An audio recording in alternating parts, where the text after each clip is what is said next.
ಸರ್ವಜ್ಞ ಕನ್ನಡ ಸಾಹಿತ್ಯದೊಳಗ ಈ ಒಂದು ಸ್ಥಾನಮಾನ ಏನದ ಅಂದ್ರ ಬಹಳ ವಿಶಿಷ್ಟವಾದದ್ದು ಅಂತ.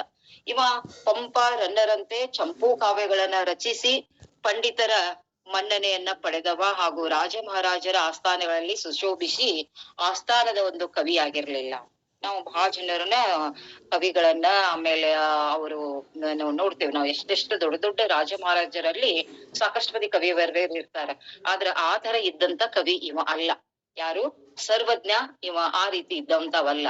ಇವನ ಒಂದು ಸ್ಥಾನ ಎಲ್ಲಿ ಇತ್ತು ಅಂತಂದ್ರ ಶ್ರೀ ಸಾಮಾನ್ಯರ ಹೃದಯ ಸಾಮ್ರಾಜ್ಯವನ್ನ ಗೆದ್ದುಕೊಂಡವ ಯಾರು ಅಂದ್ರ ಸರ್ವಜ್ಞ. ಹಿಂದಿನ ಕಾಲದೊಳಗ ಸಾಕಷ್ಟು ಮಂದಿ ಮಹಾರಾಜರ ನವರತ್ನಗಳನ್ನ ತಿಳ್ಕೊಂಡು ದಿಗ್ಗಜರು, ಅಷ್ಟ ದಿಗ್ಗಜರು, ಅವುಗಳಲ್ಲಿ ಒಬ್ಬೊಬ್ರು ಏನೇನೋ ತಮ್ಮ ಪಾಂಡಿತ್ಯವನ್ನ ಪ್ರದರ್ಶನ ಮಾಡ್ತಿದ್ರು. ಹಾಸ್ಯರತ್ನ ರಾಮಕೃಷ್ಣ ಅಂತ ಇದ್ರು. ಅಂದ್ರೆ ಎಲ್ಲರೂ ಒಂದೊಂದು ಪಾಂಡಿತ್ಯವನ್ನ ಪಡ್ಕೊಂಡು ಆ ರೀತಿ ಎಲ್ಲಿರ್ತಿದ್ರು ಅಂತಂದ್ರ ಅವರು ರಾಜರ ಒಂದು ಇದ್ರೊಳಗ ಅರಮನೆಯೊಳಗ ಅಲ್ಲೇ ಒಂದು ಪಾಂಡಿತ್ಯದಿಂದ ಸುಶೋಭಿಸ್ತಿದ್ರು. ಆದ್ರೆ ನಮ್ಮ ಸರ್ವಜ್ಞ ಇವ ಏನಪ್ಪಾ ಅಂದ್ರ ಸಾಮಾನ್ಯರ ಒಂದು ಹೃದಯ ಸಾಮ್ರಾಜ್ಯದೊಳಗ ಇದ್ದಂತ ಒಬ್ಬ ವ್ಯಕ್ತಿ ಯಾರು ಅಂದ್ರ ಸರ್ವಜ್ಞ. ಅವ ಏನು ಅಂತಂದ್ರ ಅಸಾಮಾನ್ಯ ಕವಿಯಾಗಿ ನಿಮ್ಮನ್ನೆಲ್ಲ ಸೂರೆಗೊಂಡಂತವನು ಸರ್ವಜ್ಞ. ಹಾಗಾದ್ರೆ ನಮ್ಗಿನ್ನೂ ಸರ್ವಜ್ಞನ ಕವಿಗಳ ಬಗ್ಗೆ ಅಷ್ಟಾಗಿ ಬಹಳ ತಿಳಿದು ಬರುದಿಲ್ಲ. ಏನು ಅಂತಂದ್ರ ಅವರ ತಾಯಿ ಹೆಸರು ಕುಂಬಾರ ಮಾಳಿ ಅಂತ ಬರ್ತಾರ. ತಂದೆ ಮಾಸೂರಿನ ಬಸವರಸ ಅಂತ ಹೇಳ್ತಾರ. ಆಮೇಲೆ ಇದು ಜನ್ಮಸ್ಥಳ ಅವ್ರದ್ದು ಅಬ್ಬಲೂರು ಅಂತ. ಅಬ್ಲೂರು ಅನ್ನೋದು ಇಲ್ಲಿ ಧಾರವಾಡ ಡಿಸ್ಟ್ರಿಕ್ಟ್ ನಲ್ಲಿ ಒಂದು ಬರುವಂತ ಒಂದು ಊರು. ಯಾವುದು ಅಂತಂದ್ರ ಅಬ್ಬಲೂರು ಅಂತ. ಈ ಕೆಲವು ಮಾಹಿತಿಗಳ ಬಿಟ್ರ ಅವರು ಎಲ್ಲಿ ಓದಿದ್ರು, ಆಮೇಲೆ ಅವರ ಮುಂದಿನ ಒಂದು ಇದು ವ್ಯಕ್ತಿತ್ವ ವಿಕಾಸನ ಹೇಗಾದು, ಎಲ್ಲೆಲ್ಲೇ ತಿರುಗಿದ್ರು, ಇಷ್ಟು ಸರಿಯಾದ ಒಂದು ಅವರ ಜೊತೆಗೆ ಬೆಳೆದಂತ ಮಹತ್ವಪೂರ್ಣವಾದಂತ ವ್ಯಕ್ತಿಗಳು ಯಾರು, ಅವರ ಏನು ಅಂದ್ರೆ ಒಡನಾಡಿಗಳು ಯಾರು ಇದ್ರು, ಅಥವಾ ಅವರ ಗುರು ಇರಬಹುದು. ಹೀಗೆ ನಮಗ ಅಷ್ಟು ಮಾಹಿತಿ ಏನಪ್ಪಾ ಅಂತಂದ್ರ ಸರ್ವಜ್ಞರ ಕುರಿತು ನಮ್ಗ ಅಷ್ಟಾಗಿ ತಿಳಿದು ಬರುದಿಲ್ಲ. ಆದ್ರೂ ಕೂಡ ಈ ಕವಿ ಏನಪ್ಪಾ ಅಂತಂದ್ರ ಸರ್ವಜ್ಞ ಅಂದ ತಕ್ಷಣ ಏನು ಅಂದ್ರ ವಿನಯದ ಸಾಕಾರ ಮೂರ್ತಿಯಾಗಿದ್ರು ಅಂತ ಹೇಳ್ತಾರೆ. ಸರ್ವಜ್ಞ ಕವಿ ವಿನಯದ ಸಾಕಾರ ಮೂರ್ತಿಯಾಗಿದ್ರು ಅಂತ. ವಿಶ್ವಗುರು ಬಸವೇಶ್ವರರು ಭಕ್ತಿ ಭಂಡಾರಿಗಳಾಗಿದ್ರು ಕೂಡ ಹೇಗಿದ್ರು ಅಂತಂದ್ರ ಸಾಸಿವೆಯ ಷಡ್ಭಾಗದಷ್ಟು ಭಕ್ತಿ ತನ್ನಲ್ಲಿಲ್ಲವೆಂದು ಅರಿವಿದ್ರಂತೆ. ಸಾಸಿವೆಯ ಷಡ್ಭಾಗದಷ್ಟು ಏನು ಅಂದ್ರ ಭಕ್ತಿ ತನ್ನಲ್ಲಿಲ್ಲ. ಅಂದ್ರೆ ಅವ್ರೆಲ್ಲಾ ಹೇಳ್ತಾರೆ, ಹೆಂಗಿರ್ ಗೊತ್ತದ ನಿಮ್ಗೆ, ಎನಗಿಂತ ಕಿರಿಯರಿಲ್ಲ, ಶಿವಭಕ್ತರಿಗಿಂತ ಹಿರಿಯರಿಲ್ಲ ಅಂತ. ಅವಾಗ್ನವ್ರು ಎಷ್ಟೆಲ್ಲಾ ಮಾಡಿದ್ರು ಕೂಡ, ಎಷ್ಟೆಲ್ಲಾ ಅವರಲ್ಲಿ ಪ್ರತಿಭೆ ಇದ್ರು ಕೂಡ, ಎಲ್ಲದ್ರಲ್ಲೂ ಮುಂದಿದ್ರು. ಅವ್ರು ಹೆಂಗ್ ಹೇಳ್ಕೊತಿದ್ರು? ಎನಗಿಂತ ಕಿರಿಯರಿಲ್ಲ ಅಂತ ಹೇಳ್ಕೊತಿದ್ರು. ಹಾಗೆ ಕೂಡ ಸರ್ವಜ್ಞ ಮೂರ್ತಿ ಕೂಡ ಯಾವಾಗಿದ್ರು ತನ್ನನ್ನ ವಿನಯದ ಸಾಕಾರ ಮೂರ್ತಿ, ನಾನು ಸರ್ವಜ್ಞ ಎಲ್ಲ ಬಲ್ಲವ ಅಂತ ಎಂದು ಅಹಂಭಾವ ತೋರಿಸಿಕೊಂಡವರು ಅಲ್ಲ. ಹೇಗೆ ಬಸವಣ್ಣವ್ರು ಇದ್ರಲ್ಲ, ಅದೇ ರೀತಿ ಇವರು ಕೂಡ ವಿನಯದ ಸಾಕಾರ ಮೂರ್ತಿಯಾಗಿದ್ರು ಅಂತ. ಮತ್ತೆ ಅವ್ರು ಯಾವಾಗಿದ್ರು ನಾನೊಬ್ಬ ಜನ್ಮಜಾತ ಪಂಡಿತ ಅಂತ ಎಲ್ಲೂ ಹೇಳ್ಕೊಂಡಿಲ್ಲ. ಕೆಲವೊಂದಿಷ್ಟ್ ಕಡೆ ಏನಪ್ಪಾ ಅಂತಂದ್ರ ಆ ರೀತಿ ಹೇಳ್ಕೊಂಡ ಏನೋ ಯಾರ್ಯಾರೋ ಏನೋ ಹೇಳ್ತಾರ, ಬರೀತಾರ, ಮಾಡ್ತಾರೆ. ಆದ್ರ ಅವ್ರು ಎಂದೂ ನಾನೊಬ್ಬ ಜನ್ಮಜಾತ ಪಂಡಿತ ಅಂತ. ನೋಡ್ರಿ, ಯಾರು ಹುಟ್ಟಿದ ಕೂಡ್ಲೆ ಪಂಡಿತರಾಗಿ ಹುಟ್ಟೋದಿಲ್ಲ, ಯಾರು ಹುಟ್ಟಿದ ಕೂಡ್ಲೆ ದಡ್ಡ ಅಂತ ಹುಟ್ಟೋದಿಲ್ಲ. ಯಾಕಂದ್ರ ಅವರ ಒಂದು ಬೆಳವಣಿಗೆಯ ಒಂದು ಪರಿಸರ ಆ ರೀತಿಯಾಗಿ ಅವ್ರ ಏನಪ್ಪಾ ಅಂತಂದ್ರ ಬೆಳಿತಿರ್ತಾರ. ಅದಕ್ಕೆ ನಾನು ಹುಟ್ಟಿದ ಕೂಡ್ಲೆ ಒಬ್ಬ ಪಂಡಿತ, ಜನ್ಮಜಾತ ಪಂಡಿತ ಅಂತ ಅವ್ರು ಎಲ್ಲೂ ಹೇಳ್ಕೊಂಡಿಲ್ಲ. ಅದಕ್ಕ ಅವ್ರ ಮೊದ್ಲೇ ಹೇಳ್ಯಾರ, ನಾನೆಲ್ಲರಿಂದ ಒಂದೊಂದು ಇದ್ರ ಕಲಿತು, ಅಕ್ಷರವನ್ನ ಕಲಿತು ಆದೆ ಅನ್ನುವಂತ ಮಾತನ್ನ ಹೇಳ್ಯಾರ ಅನ್ನೋದು ತಮ್ಗ್ ಗೊತ್ತದ. ಬಸವಣ್ಣವ್ರ ಮಹಾಜ್ಞಾನಿ ಆಗಿದ್ರು. ಏನ್ ಹೇಳಿದ್ರು? ಎನಗಿಂತ ಕಿರಿಯರಿಲ್ಲ, ಶಿವಭಕ್ತರಿಗಿಂತ ಹಿರಿಯರಿಲ್ಲ ಅಂತ ಹೇಳಿದ್ರು. ಆದ್ರ ಮತ್ತೆ ನಾನು ಎಲ್ಲಾದ್ರಿಗೂ ನಾನೇ ಇದ್ದೇನೆ, ಎಲ್ಲರನ್ನ ಪ್ರತಿಯೊಬ್ಬರನ್ನ ತಿದ್ದಿ ತೀಡಿ ಅವರನ್ನ ಮುಂದೆ ತರಬೇಕು ಅಂತಂದ್ರ ಅದು ಆಗ್ಲಾರ ಮಾತು. ಆ ರೀತಿ ಬಸವಣ್ಣವ್ರು ಎಂದೂ ಡಂಗ್ರ ಸಾರಿದವರಲ್ಲ. ನಾನು ಮಾತ್ರ ತಿದ್ಕೊಂಡು ನಾ ಮಾಡುವ ಕೆಲಸಗಳಿಂದ ಇನ್ನೊಬ್ರು ಬದಲಾವಣೆ ಹೊಂದ್ಲಿ ವಿನಃ ಅವರನ್ನ ನಾನು ಸಂಪೂರ್ಣವಾಗಿ ತಿದ್ದಿ ತೀಡಿ ಅವರನ್ನ ಏನ್ಪಾ ಸರಿದಾರಿಗೆ ತರ್ತೀನಿ ಅನ್ನುವಂತ ಮಾತನ್ನ ನಮ್ಮ ಬಸವಣ್ಣವ್ರು ಎಂದೂ ಹೇಳಿದವರಲ್ಲ. ಅದಕ್ಕೆ ಬ್ರಹ್ಮಜ್ಞಾನಿ ಆಗಿದ್ದರು ಮೌನವಾಗಿ ತಮ್ಮ ನಡೆಯಿಂದ ಅವರು ಏನ್ ಮಾಡಿದ್ರು? ಜನರನ್ನ ಸುಧಾರಿಸಿದರೆ ಹೊರತು ಉಪದೇಶವನ್ನ ಕೊಡುವಂತ ಗೋಜಿಗೆ ಹೋಗ್ಲಿಲ್ಲ. ಗೊತ್ತದ ನೋಡ್ರಿ, ನಾವೆಲ್ಲಾ ಹೇಳ್ತೀವಿ, ಯಾಕಂದ್ರ ನೀನ್ ಹಾಗಿರು, ನೀನ್ ಹೀಗಿರು. ಉಪದೇಶ ಕೊಟ್ರೆ ಜನ ಯಾರು ಏನಪ್ಪಾ ಅಂದ್ರ ನಮ್ಮ ಮಾತನ್ನ ಕೇಳೋದಿಲ್ಲ. ಈಗ ನಾವೆಲ್ಲೋ ಒಂದು ಉಪನ್ಯಾಸ ಕೊಡ್ಲಿಕ್ಕೆ, ಭಾಷಣ ಮಾಡ್ಲಿಕ್ಕೆ ಹೋಗಿರ್ತೀವಿ, ವೇದಿಕೆ ಮೇಲೆ ಇರ್ತೀವಿ, ನೀ ಹಂಗಿರು ಹಿಂಗಿರು ಅಂತ ತಾಸ್ ಗಂಟ್ಲೆ ನಾವೆಲ್ಲಾ ಹೇಳಿದ್ರು ಅವ್ರು ಯಾರು ಕೇಳೋದಿಲ್ಲ. ನಾವು ಆ ರೀತಿ ಹೇಳೋ ಬದ್ಲೆ ನಡೆದು ತೋರಿಸ್ಬೇಕು. ನಡೆದು ತೋರಿಸಿದ್ವಿ ಅಂತಂದ್ರ ಅದು ಎಷ್ಟೋ ಜನರಿಗೆ ಮಾದರಿ ಆಗ್ತದ. ಹೇಗೆ ಅಂದ್ರ ಹಾಗೆ ಇರ್ಬೇಕು ಹೀಗೆ ಇರ್ಬೇಕು, ಇದ್ರ ಬದ್ಲಿ ನಾವೇ ಹೆಂಗಿರ್ಬೇಕು ಆ ರೀತಿಯಾಗಿ ಇದ್ದು ತೋರ್ಸ್ಬಿಟ್ವಿ ಅಂತಂದ್ರ ಎಷ್ಟೋ ಜನರು ನಮ್ಮನ್ನ ಅನುಕರಣೆ ಮಾಡ್ತಾರ. ಈಗ ನಾವ್ ನೋಡ್ರಿ ಮನೆಯೊಳಗ ತಂದೆ ತಾಯಿಗಳಾದವರು ಮಕ್ಕಳಿಗೆ ಒಳ್ಳೆ ಸಂಸ್ಕಾರ ಕೊಡ್ಬೇಕಂದ್ರೆ ನಾವು ಒಳ್ಳೆಯವರಾಗಿದ್ದು ನಾವು ಆ ನಡೆ ನುಡಿಗ ಆಚರಣೆ ಮಾಡ್ತಿದ್ರೆ ಮಕ್ಕಳು ಸದಾ ಸರ್ವತಾ ಹೇಗ್ ಮಾಡ್ತಾರ, ನಮ್ಮನ್ನೇ ಪಾಲನೆ ಮಾಡ್ಬಿಡ್ತಾರ ಅವ್ರು.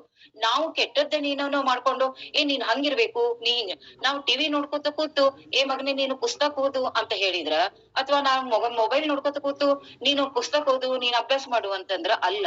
ನಾವೇ ಒಂದು ಪುಸ್ತಕ ಹಿಡ್ಕೊಂಡ್ ಕೂತ್ರ ನಮ್ ಮಗು ಬಂದು ಪುಸ್ತಕ ಹಿಡಿತದ. ಅದು ಏನು ಅಂದ್ರ ಅನುಕರಣೆ. ನಾವು ಹೇಳೋದಕ್ಕಿಂತ ನಾವ್ ಏನ್ಪಾ ಅಂದ್ರ ನುಡಿಗಿಂತ ನಡೆಯುವುದು ಲೇಸು ಅಂತ. ಬರೀ ನುಡಿಯುವುದಲ್ಲ, ನುಡಿದಂತೆ ನಡೆಯೋದು, ನಡೆದಂತೆ ನಾವೇನ್ಪಾ ಅಂದ್ರ ನುಡಿಬೇಕು ಅನ್ನೋದು. ಅದಕ್ಕ ಇಲ್ಲೇನು ಅಂತಂದ್ರ ಬೊಮ್ಮವನ್ನು ಅರಿದಿಹರೆ ಸುಮ್ಮನಿದ್ದಿರಬೇಕು, ಬೊಮ್ಮವನ್ನು ಆರಿದು ಉಸುರಿದರೆ ಕಳಹೋಗಿ ಕೆಮ್ಮಿ ಸತ್ತಂತೆ ಸರ್ವಜ್ಞ ಅಂತಿಕೊಂಡು ಇಲ್ಲಿ ಹೇಳ್ತಾರ. ಅಂದ್ರೆ ಸರ್ವಜ್ಞನ ಒಂದು ಅನುಭವ ಏನು ಅಂದ್ರೆ ತುಂಬಾ ಅಗಾಧವಾದದ್ದು. ಈ ಅನುಭವವನ್ನು ಕೇವಲ ಗುರುವಿನ ಸನ್ನಿಧಿಯಲ್ಲಾಗ್ಲಿ ಗ್ರಂಥಾಲಯದಲ್ಲಾಗ್ಲಿ ಸಂಪಾದಿಸಿಲ್ಲ. ಅವ ಏನಿದ್ರು ತನ್ನ ಜ್ಞಾನ ನಿಧಿಯನ್ನ ಸಂಪಾದಿಸಿದ ರೀತಿ ಇದು ಅಂತ ಹೇಳ್ತಾರ.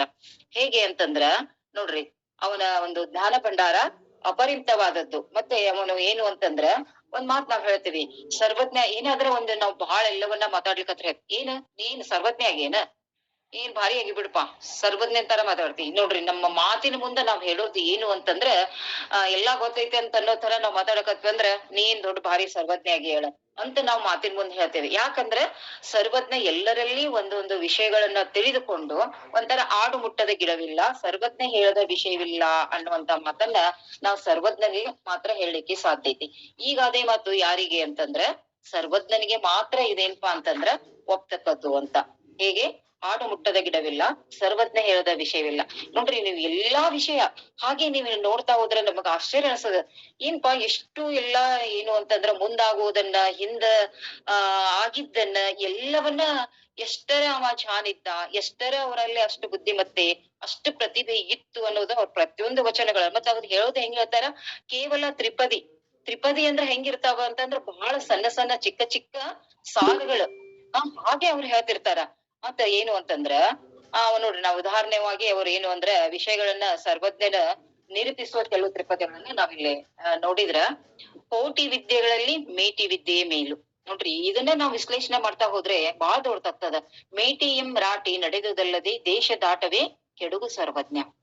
ಇದನ್ನ ವಿಶ್ಲೇಷಣೆ ಮಾಡ್ತಾ ಹೋದ್ರೆ ಎಷ್ಟೋ ತನಕ ತಾಸ್ ಗಂಟ್ಲೆ ಹೇಳ್ಬೋದು, ಆದ್ರ ತ್ರಿಪದಿ ಒಳಗೆ ಹೇಳ ಮುಚ್ಚಾರ. ಇನ್ನೊಂದ್ ಹೇಳ್ತಾರ, ತುರುಕರಿಲ್ಲದ ಊರು ನರಕ ಭಾಜನ ವಕ್ಕು, ತುರುಕರುಂಟಾಗ ಋಣಲುಂಟು ಜಗಕ್ಕಿಲ್ಲ. ನೋಡ್ರಿ, ತುರುಕರುಂಟಾಗರ ಋಣಲುಂಟು ಜಗಕ್ಕೆಲ್ಲ, ತುರುಕರವೇ ದೈವ ಸರ್ವಜ್ಞ ಅಂತ. ಹೀಗೆ ನಡೆಯುವುದೊಂದೇ ಭೂಮಿ, ಕುಡಿಯುವುದೊಂದೇ ನೀರು, ಸುಡುವಗ್ನಿಯೊಂದೇ ಇರುತ್ತಿರಲು ಕುಲಗೋತ್ರ ನಡುವೆ ಎತ್ತನದು ಸರ್ವಜ್ಞ. ಉಂಡು ನೂರಡಿ ಎನಿಸಿ ಕೆಂಡಕ್ಕೆ ಕೈ ಕಾಸಿ ಗಂಡು ಮೇಲಾಗಿ ಮಲಗಿದನು ವೈದ್ಯನ ಗಂಡ ಕಾನೆಯ ಸರ್ವಜ್ಞ.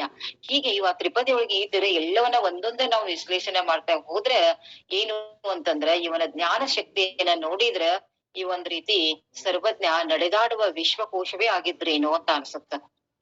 ನೋಡ್ರಿ, ಉಂಡು ನೂರಡಿ ಎನಿಸಿ ನಾವೆಲ್ಲಾ ಇವಾಗ ಏನ್ ಮಾಡ್ತೀವಿ, ಊಟ ಮಾಡಿದ್ರೆ ಸಾಕು ಹಾಸಿಗೆಗೆ ಹೋಗ್ ಮಲಗ್ ಬಿಡ್ತೀವಿ. ಆದ್ರೆ ಹಂಗ ಹೇಳೋದಿಲ್ಲ ಇವ್ರು. ಊಟ ಮಾಡಿ ಕನಿಷ್ಠ ನೀವು 100 ಅಡಿ ಇದನ್ ಮಾಡ್ರಿ, ಕೆಂಡಕ್ಕೆ ಕೈ ಕಾಸಿ ಆರಾಮಾಗಿ ನಾವ್ ಅಂಗಾತವಾಗಿ ಮಲಗಿದ್ರ ವೈದ್ಯನ ಭೇಟಿ ಆಗುದು ಬೇಕಾಗಿಲ್ಲ, ವೈದ್ಯನ ಗಂಡ ಕಾನಯ್ಯ. ಹೀಗೆ ನಡೆಯೋದೊಂದೇ ಭೂಮಿ, ಕುಡಿಯೋದೊಂದೇ ನೀರು, ಸುಡುವಗ್ನಿ ಒಂದೇ ಇರುತ್ತಿರ್ಲಿ ಏನ್ರಿ ಎಲ್ಲಾ ನಾವ್ ಒಂದರಿ, ಎಲ್ಲರೂ ಒಂದೇ. ಎಲ್ಲಾನು ನಾವ್ ನೋಡ್ಪಾ ಅಂದ್ರೆ ಅಡ್ಯಾಡೋ ಭೂಮಿ ಒಂದ ಐತಿ, ನೀರ್ ಕುಡಿಯೋದು ಒಂದ ಐತಿ, ಅಗ್ನಿ ಬಳಸೋದು ಒಂದೇ ಐತಿ. ಎಲ್ಲಾ ಇದ್ರು ನಾವ್ ಏನ್ ಬಡದಾಡ್ತೀವಿ, ಕುಲ ಅಂತ ಕೊಂಡು ನಾವ್ ಬಡದಾಡ್ತೀವಿ. ಇದು ಅಲ್ಲ, ಎಷ್ಟು ಚಿಕ್ಕದಾದಂತ ಇವನ್ನೆಲ್ಲಾ ಹೇಳೋದನ್ನ ನೋಡಿದಾಗ ಇವ್ರೊಬ್ರು ವಿಶ್ವವಿದ್ಯಾಲಯವೇ ಆಗಿದ್ರೇನು ಅಂತ ನಮಗ ಅನಸ್ತದ. ಸರ್ವಜ್ಞರ ಬಗ್ಗೆ ಹೇಳ್ತಾ ಹೋದ್ರ ಇನ್ನೊಂದು ಇವ್ರು ಸರ್ವಜ್ಞನ ವಚನಗಳನ್ನ ಏನು ಅಂತಂದ್ರ ವೈವಿಧ್ಯವಾಗಿ ರಚಿಸಿದ್ದಾರೆ ಅನ್ನೋದಕ್ಕ ರೆವರೆಂಡ್ ಉತ್ತಂಗಿ ಚೆನ್ನಪ್ಪ ಅವರು ಇವರ ವಚನಗಳನ್ನ ಏನ್ ಮಾಡ್ಯಾರ ಅಂದ್ರ ವಿವಿಧ ಪದ್ಧತಿಗಳಲ್ಲಿ ವಿಭಾಗಿಸ್ಯಾರ. ವಿವಿಧ ಪದ್ಧತಿಗಳಲ್ಲಿ ಇವ್ರು ಬರೆದಂತ ಎಷ್ಟೋ ವಚನಗಳನ್ನ ಬೇರೆ ಬೇರೆ ಪದ್ಧತಿಗಳನ್ನಾಗಿ ವಿಭಾಗಿಸಿದವ್ರು ಯಾರು ಅಂತಂದ್ರ ರೆವರೆಂಡ್ ಉತ್ತಂಗಿ ಚೆನ್ನಪ್ಪ ಅವರು. ಹೆಂಗಂದ್ರ ಅವ್ರೇ ಇವನಿಗ ಸರ್ವಜ್ಞನ ವಚನಗಳ ಎಲ್ಲವನ್ನ ಏನ್ಪಾ ಅಂದ್ರ ಕಟ್ಟಿಕೊಟ್ಟಾರ ಹುಡುಕಿ. ಅಂತ ಹಂಗಾರ ಇವ್ರು ಯಾವ್ಯಾವ ಪದ್ಧತಿಗಳಲ್ಲಿ ವಿಭಾಗಿಸ್ಯಾರ ಅಂದ್ರೆ ಇವ್ರು ಬರದಂತ ಆ ಸರ್ವಜ್ಞನ ವಚನಗಳನ್ನ ಬೇರೆ ಬೇರೆ ಪದ್ಧತಿ ಒಳಗೆ ವಿಭಾಗಿಸಿದ್ದನ್ನ ನೋಡಿದ್ರೆ, ಮೊದಲಿದ್ದು ಪೀಠಿಕಾ ಪ್ರಕರಣ ಅಂತ ಹೇಳ್ತಾರ, ಎರಡನೇದ್ದು ಗುರು ಪದ್ಧತಿ ಅಂತ ಹೇಳ್ತಾರ, ಮೂರನೇದ್ದು ಲಿಂಗ ಪದ್ಧತಿ, ನಾಲ್ಕನೇದ್ದು ಇಷ್ಟಲಿಂಗ ಪದ್ಧತಿ, 5 ದೈವ ಪದ್ಧತಿ, 6 ಭಕ್ತ ಪದ್ಧತಿ, 7 ಮಹೇಶ್ವರ ಪದ್ಧತಿ, 8 ಜ್ಞಾನ ಪದ್ಧತಿ, 9 ಯೋಗ ಪದ್ಧತಿ, 15 ಶಿವಯೋಗ ಪದ್ಧತಿ, 11 ದಾನ ಪದ್ಧತಿ, 12 ರಾಜನೀತಿ ಪದ್ಧತಿ, 13ನೇದ್ದು ವಿವಿಧ ಪದ್ಧತಿ, 14 ಮೂರ್ಖರ ಪದ್ಧತಿ, 15 ರಾಜನೀತಿ ಪದ್ಧತಿ, 16 ಒಟ್ಟ 15 ಅಂದ್ರೆ ಕಾಲಜ್ಞಾನ ಪದ್ಧತಿ. ಈ ಕೊನೆಯದ ನಾವೀಗ ಕಾಲಜ್ಞಾನ ಪದ್ಧತಿ ಬಗ್ಗೆ ಹೇಳ್ಬೇಕು. ರೆವರೆಂಡ್ ಉತ್ತಂಗಿ ಚೆನ್ನಪ್ಪನವರು ಸರ್ವಜ್ಞನ ಒಟ್ಟಾರೆ 72 ವಚನಗಳನ್ನ ಕಾಲಜ್ಞಾನ ಪದ್ಧತಿ ಒಳಗ ಸಂಗ್ರಹಿಸ್ಯಾರ. ಅಂದ್ರ ಯಾರು ಅಂತಂದ್ರ ಸರ್ವಜ್ಞರು ಬರೆದಂತ ಈ ಬೇರೆ ಬೇರೆ ವಚನಗಳಲ್ಲಿ ಆ ಕಾಲಜ್ಞಾನ ಪದ್ಧತಿ ಒಳಗ ಬರುವಂತ ಎಷ್ಟು ವಚನಗಳು ತ್ರಿಪದಿಗಳು ಅಂತಂದ್ರ 72 ಅಂತ ಅನ್ನೋದನ್ನ ಇವರು ನಮ್ಮ ರೆವರೆಂಡ್ ಉತ್ತಂಗಿ ಚೆನ್ನಪ್ಪನವರು ಅವನ ವಚನಗಳನ್ನ ಆ ವಿಭಾಗದಲ್ಲಿ ಸಂಗ್ರಹ ಮಾಡ್ಯಾರ ಅಂತ. ಸರ್ವಜ್ಞನಿಗೆ ಏನು ಅಂದ್ರೆ ನಮ್ಮ ಜಗಜ್ಯೋತಿ ಬಸವೇಶ್ವರ ಅಥವಾ ಅಣ್ಣ ಬಸವಣ್ಣವರ ಮೇಲೆ ಏನಾಗಿತ್ತು ಅಂದ್ರೆ ಅಗಾಧವಾದ ಭಕ್ತಿ ಇದ್ದಿತ್ತು ಅನ್ನೋದನ್ನ ಅವರು ಬರೆದಂತ ಕಾಲಜ್ಞಾನ ಪದ್ಧತಿ ಒಂದು ಪ್ರಾರಂಭದೊಳಗ ಅವ್ರು ಸ್ಪಷ್ಟವಾಗಿ ಬರೀತಾರ. ಹಾಗಾದ್ರೆ ಅವರ ಒಂದು ಕಾಲಜ್ಞಾನ ವಚನ ಯಾವ ರೀತಿ ಶುರುವಾಗ್ತದ ಅಂತ, ಅವರ ಬಸವ ಸ್ತುತಿಯಿಂದಲೇ ಕಾಲಜ್ಞಾನದೊಳಗ ಬರುವಂತ ಮೊದಲನೇ ವಚನನ ಏನು ಅಂದ್ರೆ ಬಸವ ಸ್ತುತಿಯಿಂದಲೇ ಪ್ರಾರಂಭ ಆಗ್ತದ ಅಂತ ಹೇಳ್ತಾರ. ಯಾವ್ದ್ ಹಂಗಾರ ಅದು ಬಸವ ಸ್ತುತಿಯಿಂದ ಕಾಲಜ್ಞಾನ ಒಟ್ಟ 72 ಕಾಲಜ್ಞಾನ ವಚನಗಳನ್ನ ಹಾಕಿಕೊಂಡಾಗ ರೆವರೆಂಡ್ ಚೆನ್ನಪ್ಪ ಉತ್ತಂಗಿಜಿಯವರು ಅದ್ರೊಳಗ ಮೊದಲನೇದ ಏನ್ ಬರ್ತದ ಅನ್ನೋದನ್ನ ಇಲ್ಲೇ ಹೇಳ್ತಾರ. ಬಸವ ನೆನಗೆ ನಿರೂಪಿಸಿದ ಕಾಲಜ್ಞಾನ ಬಸಿತವನ್ನಿಟ್ಟು ಅರಿವನ್ನು ನಿಮ್ಮ ಶಿಶುವಾಗಿ ಪೇಳ್ವೆ ಸರ್ವಜ್ಞ. ಕಾಲಜ್ಞಾನ ವಚನದಲ್ಲಿ ಬಸವಣ್ಣವರ ಮಹಿಮೆಯನ್ನ ತುಂಬಾ ಶ್ರದ್ಧೆಯಿಂದ ಹೇಳುವುದಾಗಿ ಸರ್ವಜ್ಞ ಧೈರ್ಯದಿಂದ ಹೇಳ್ತಾರೆ, ಧೈರ್ಯದಿಂದ ಸಾರಿದ್ದಾರೆ. ಪರಮಾತ್ಮನ ಕರುಣೆ ಬಸವಣ್ಣವರ ಮೇಲೆ ಇದ್ದುದರಿಂದ ತಾನು ಬಸವಣ್ಣವರನ್ನ ನಂಬಿ ಕಾಲಜ್ಞಾನ ಹೇಳಿರುವುದಾಗಿ ಅವರು ಸ್ಪಷ್ಟಪಡಿಸ್ತಾರೆ. ನೋಡ್ರಿ, ಅವ್ರು ಇದ್ದದ್ದು 12ನೇ ಶತಮಾನದಾಗ, ಇವ್ರು 16ನೇ ಶತಮಾನದೊಳಗ ಆದಂತವ್ರು. ಹಾಗಾದ್ರೆ ಅವಾಗಿನ ಆ ಬಸವಣ್ಣನವರನ್ನ ಎಷ್ಟು ಇವ್ರು ಚೆನ್ನಾಗಿ ಅರ್ಥ ಮಾಡ್ಕೊಂಡು ಕಾಲಜ್ಞಾನ ಅವರನ್ನ ನಾನು ಇನ್ನು ಬಹಳ ಶ್ರದ್ಧೆಯಿಂದ ಕಾಲಜ್ಞಾನ ವಚನ ಬಸವಣ್ಣವರ ಮಹಿಮೆಯನ್ನ ಅಷ್ಟು ಅವರು ಕೊಂಡಾಡಿ ಅದನ್ನ ಹೇಳ್ತಾರ. ಮುಂದೆ ಇನ್ನೊಂದು ಹೇಳ್ತಾರ, ಏನು ಅಂತಂದ್ರ ನಂಬಿ ಹೇಳುವೆ ಬಸವ ನಿಂಬಿನ ಮಹಿಮೆಯನ್ನು. ನಂಬಿ ಹೇಳುವೆ ಬಸವನ ಇಂಬಿನ ಮಹಿಮೆಯನ್ನು, ಶಂಭುವಿನ ಕರುಣ ನಿಮಗುಂಟು ನಾ ನಿಮ್ಮ ನಂಬಿ ಹೇಳಿದೇನು ಸರ್ವಜ್ಞ. ಒಂದ್ಸಲ ಓದಿ ಈಗ ನೋಡಿದ್ರ ಸರಳ ಅನಸ್ತದ, ಆದ್ರೆ ಇದನ್ನ ಹೇಳುದು ಒಂದೊಂದ್ಸಲ ಎಷ್ಟು ನಿಖರವಾಗಿ ಹೇಳ್ತಾರ. ನಂಬಿ ಹೇಳುವೆ ಬಸವ ನಿಂಬಿನ ಮಹಿಮನ, ಬಸವ ಎಷ್ಟು ಮಹಾಮಹಿಮ, ಅವನ ಮಹಿಮೆಯನ್ನ ನಾನು ನಂಬಿ ಹೇಳ್ತೇನೆ. ಮತ್ತ ಶಂಭುವಿನ ಕರುಣ ನಿಮ್ಮ ದೇವರ ಕರುಣೆ ನಿಮಗಿಂಟು ನಾ ನಿಮ್ಮ ನಂಬಿ ಹೇಳಿದನು ಸರ್ವಜ್ಞ. ಹಾಗಾದ್ರೆ ಅವ್ರು ಏನ್ ಹೇಳ್ತಾರ, ಹೀಗೆ ಆ ಬಸವಣ್ಣವ್ರನ್ನ ಆಗ ಅವರು 400 ಏನು ಅಂದ್ರೆ 4 ಶತಮಾನಗಳ ಅಂತರದಲ್ಲಿದ್ದಾಗ್ಯೂ ಕೂಡ ಬಸವಣ್ಣವ್ರ ಬಗ್ಗೆ ಈ ರೀತಿಯಾದಂತ ಕಾಲಜ್ಞಾನ ವಚನಗಳನ್ನ ಅವರು ಬರೀತಾರ. ಮತ್ತ ಇಲ್ಲಿ ಇನ್ನೂ ಒಂದು ಕಾಲಜ್ಞಾನ ವಚನವನ್ನ ನಾವು ನೋಡ್ಬಹುದು. ಯಾವ್ದು ಅಂತಂದ್ರೆ ಆನೆಗುಂದಿ ಒಳಗೆ ಬರುವಂತ ಒಂದು ಮುಸ್ಲಿಂ ಅರಸರು, ಆನೆಗುಂದಿಯು ಮುಸ್ಲಿಂ ಅರಸರ ವಶವಾಗುವುದನ್ನ ಅದನ್ನ ಕಣ್ಣಾರೆ ಕಂಡಾಗ ಅದನ್ನ ಕೇಳಿದಾಗ ಸರ್ವಜ್ಞ ಕವಿ ಒಂದು ನಿಖರವಾಗಿ ಏನಪ್ಪಾ ಅಂತಂದ್ರ ತನ್ನದಾದ ಒಂದು ತ್ರಿಪದಿಯಲ್ಲಿ ಬರೀತಾನ. ಏನು ಅಂತಂದ್ರ ಆನೆಗುಂದಿಯ ಅರಸ ನಾನೆ ಕುದುರೆಯ ಕಟ್ಟಿ ಮಾನ ಮನ್ನೇರು ಮಡಿಯಲ ನಗರವನ್ನು ಕಾನರಾಳುವರು ಸರ್ವಜ್ಞ. ಆನೆಗುಂದಿಯ ಅರಸನಾನೆ, ನೋಡ್ರಿ, ಆನೆಗುಂದಿಯ ಅರಸನಾನೆ ಕುದುರೆಯನ್ನು ಕಟ್ಟಿ ಅಂದ್ರ ಒಂದೆಲ್ಲವನ್ನ ಬಂದ್ ಮಾಡಿ ಕಟ್ಟಿ ಏನ್ ಮಾಡ್ತಾರ ಅಂತಂದ್ರ ಅಲ್ಲಿದ್ದವರೆಲ್ಲ ಸತ್ತು ಹೋಗಿ ಮಾನ ಮನ್ನೇರು ಮಡಿಯಲ ಆ ನಗರವನ್ನು ಕಾನರಾಳು ಸಜ್ಞ. ನೋಡ್ರಿ, ಹಾಗಾದ್ರೆ ವಿಜಯನಗರದ ಏನಾಯ್ತು ಅಂದ್ರ ವಿಜಯನಗರ ಮುಸ್ಲಿಂ ಅರಸರ ವಶವಾದ ನಂತರ ಅಲ್ಲಿ ಪ್ರಾಣಿವದೆ ಭಯಂಕರ ದೃಶ್ಯವನ್ನ ಸರ್ವಜ್ಞ ಏನಪ್ಪಾ ಅಂತಂದ್ರ ಮತ್ತೆ ಹೀಗೆ ಬಣ್ಣಿಸ್ತಾನ. ಹೀಗೆಲ್ಲ ಏನು ಅಂತಂದ್ರ ಕಾಲಜ್ಞಾನ ವಚನಗಳು ಅವು ಯಾವ ರೀತಿಯಾಗಿ ಹಿಂದ ಆಗಿದ್ದನ್ನ ಅವ ಹೇಳ್ಕೊತ ಹೋಗ್ತಾನ, ಮುಂದ್ ಆಗುವುದನ್ನ ಕೂಡ ಅಲ್ಲೇ ಹೇಳ್ಕೊತ ಹೋಗ್ತಾನ. ಇನ್ನೊಂದ್ ಕಡೆ ಏನ್ ಹೇಳ್ತಾನ ಅಂತಂದ್ರ ಪ್ರಾಣಿವದೆ ಭಯಂಕರ ದೃಶ್ಯವನ್ನ ಸರ್ವಜ್ಞ ಈ ರೀತಿಯಾಗಿ ಬಣ್ಣಿಸ್ತಾನ. ಯಾವ ರೀತಿ ಅಂತಂದ್ರ ಪಶುವ ನಂದಿಯ ಕಡಿದು, ನೋಡ್ರಿ, ಪಶು ನಂದಿ ಅಂತಂದ್ರೆ ಯಾವ್ದು ಆಕಳ, ಪಶುವ ನಂದಿಯ ಕಡಿದು ಬಿಷಮಿಲ್ಲಗಳ ಮಾಡಿ ಹಸು ಕೋಳಿ ಕುರಿಯ ಕಡಿಯಲ ಹಂಪೆಯಲ್ಲಿ ಕಿಸುಕುಳವಾಯಿತು ಸರ್ವಜ್ಞ ಅಂತ ನೋಡ್ರಿ. ಇದನ್ನು ಕೂಡ ಯಾವ ರೀತಿ ಹೇಳ್ತಾರ, ಆಂಗ್ಲರು ಟಿಪ್ಪು ಸುಲ್ತಾನ್ನ ಸೋಲಿಸಿ ಶ್ರೀರಂಗಪಟ್ಟಣವನ್ನ ವಶಪಡಿಸಿಕೊಂಡಂತ ಐತಿಹಾಸಿಕ ಘಟನೆಯ ಮುನ್ಸೂಚನೆ ಇದು.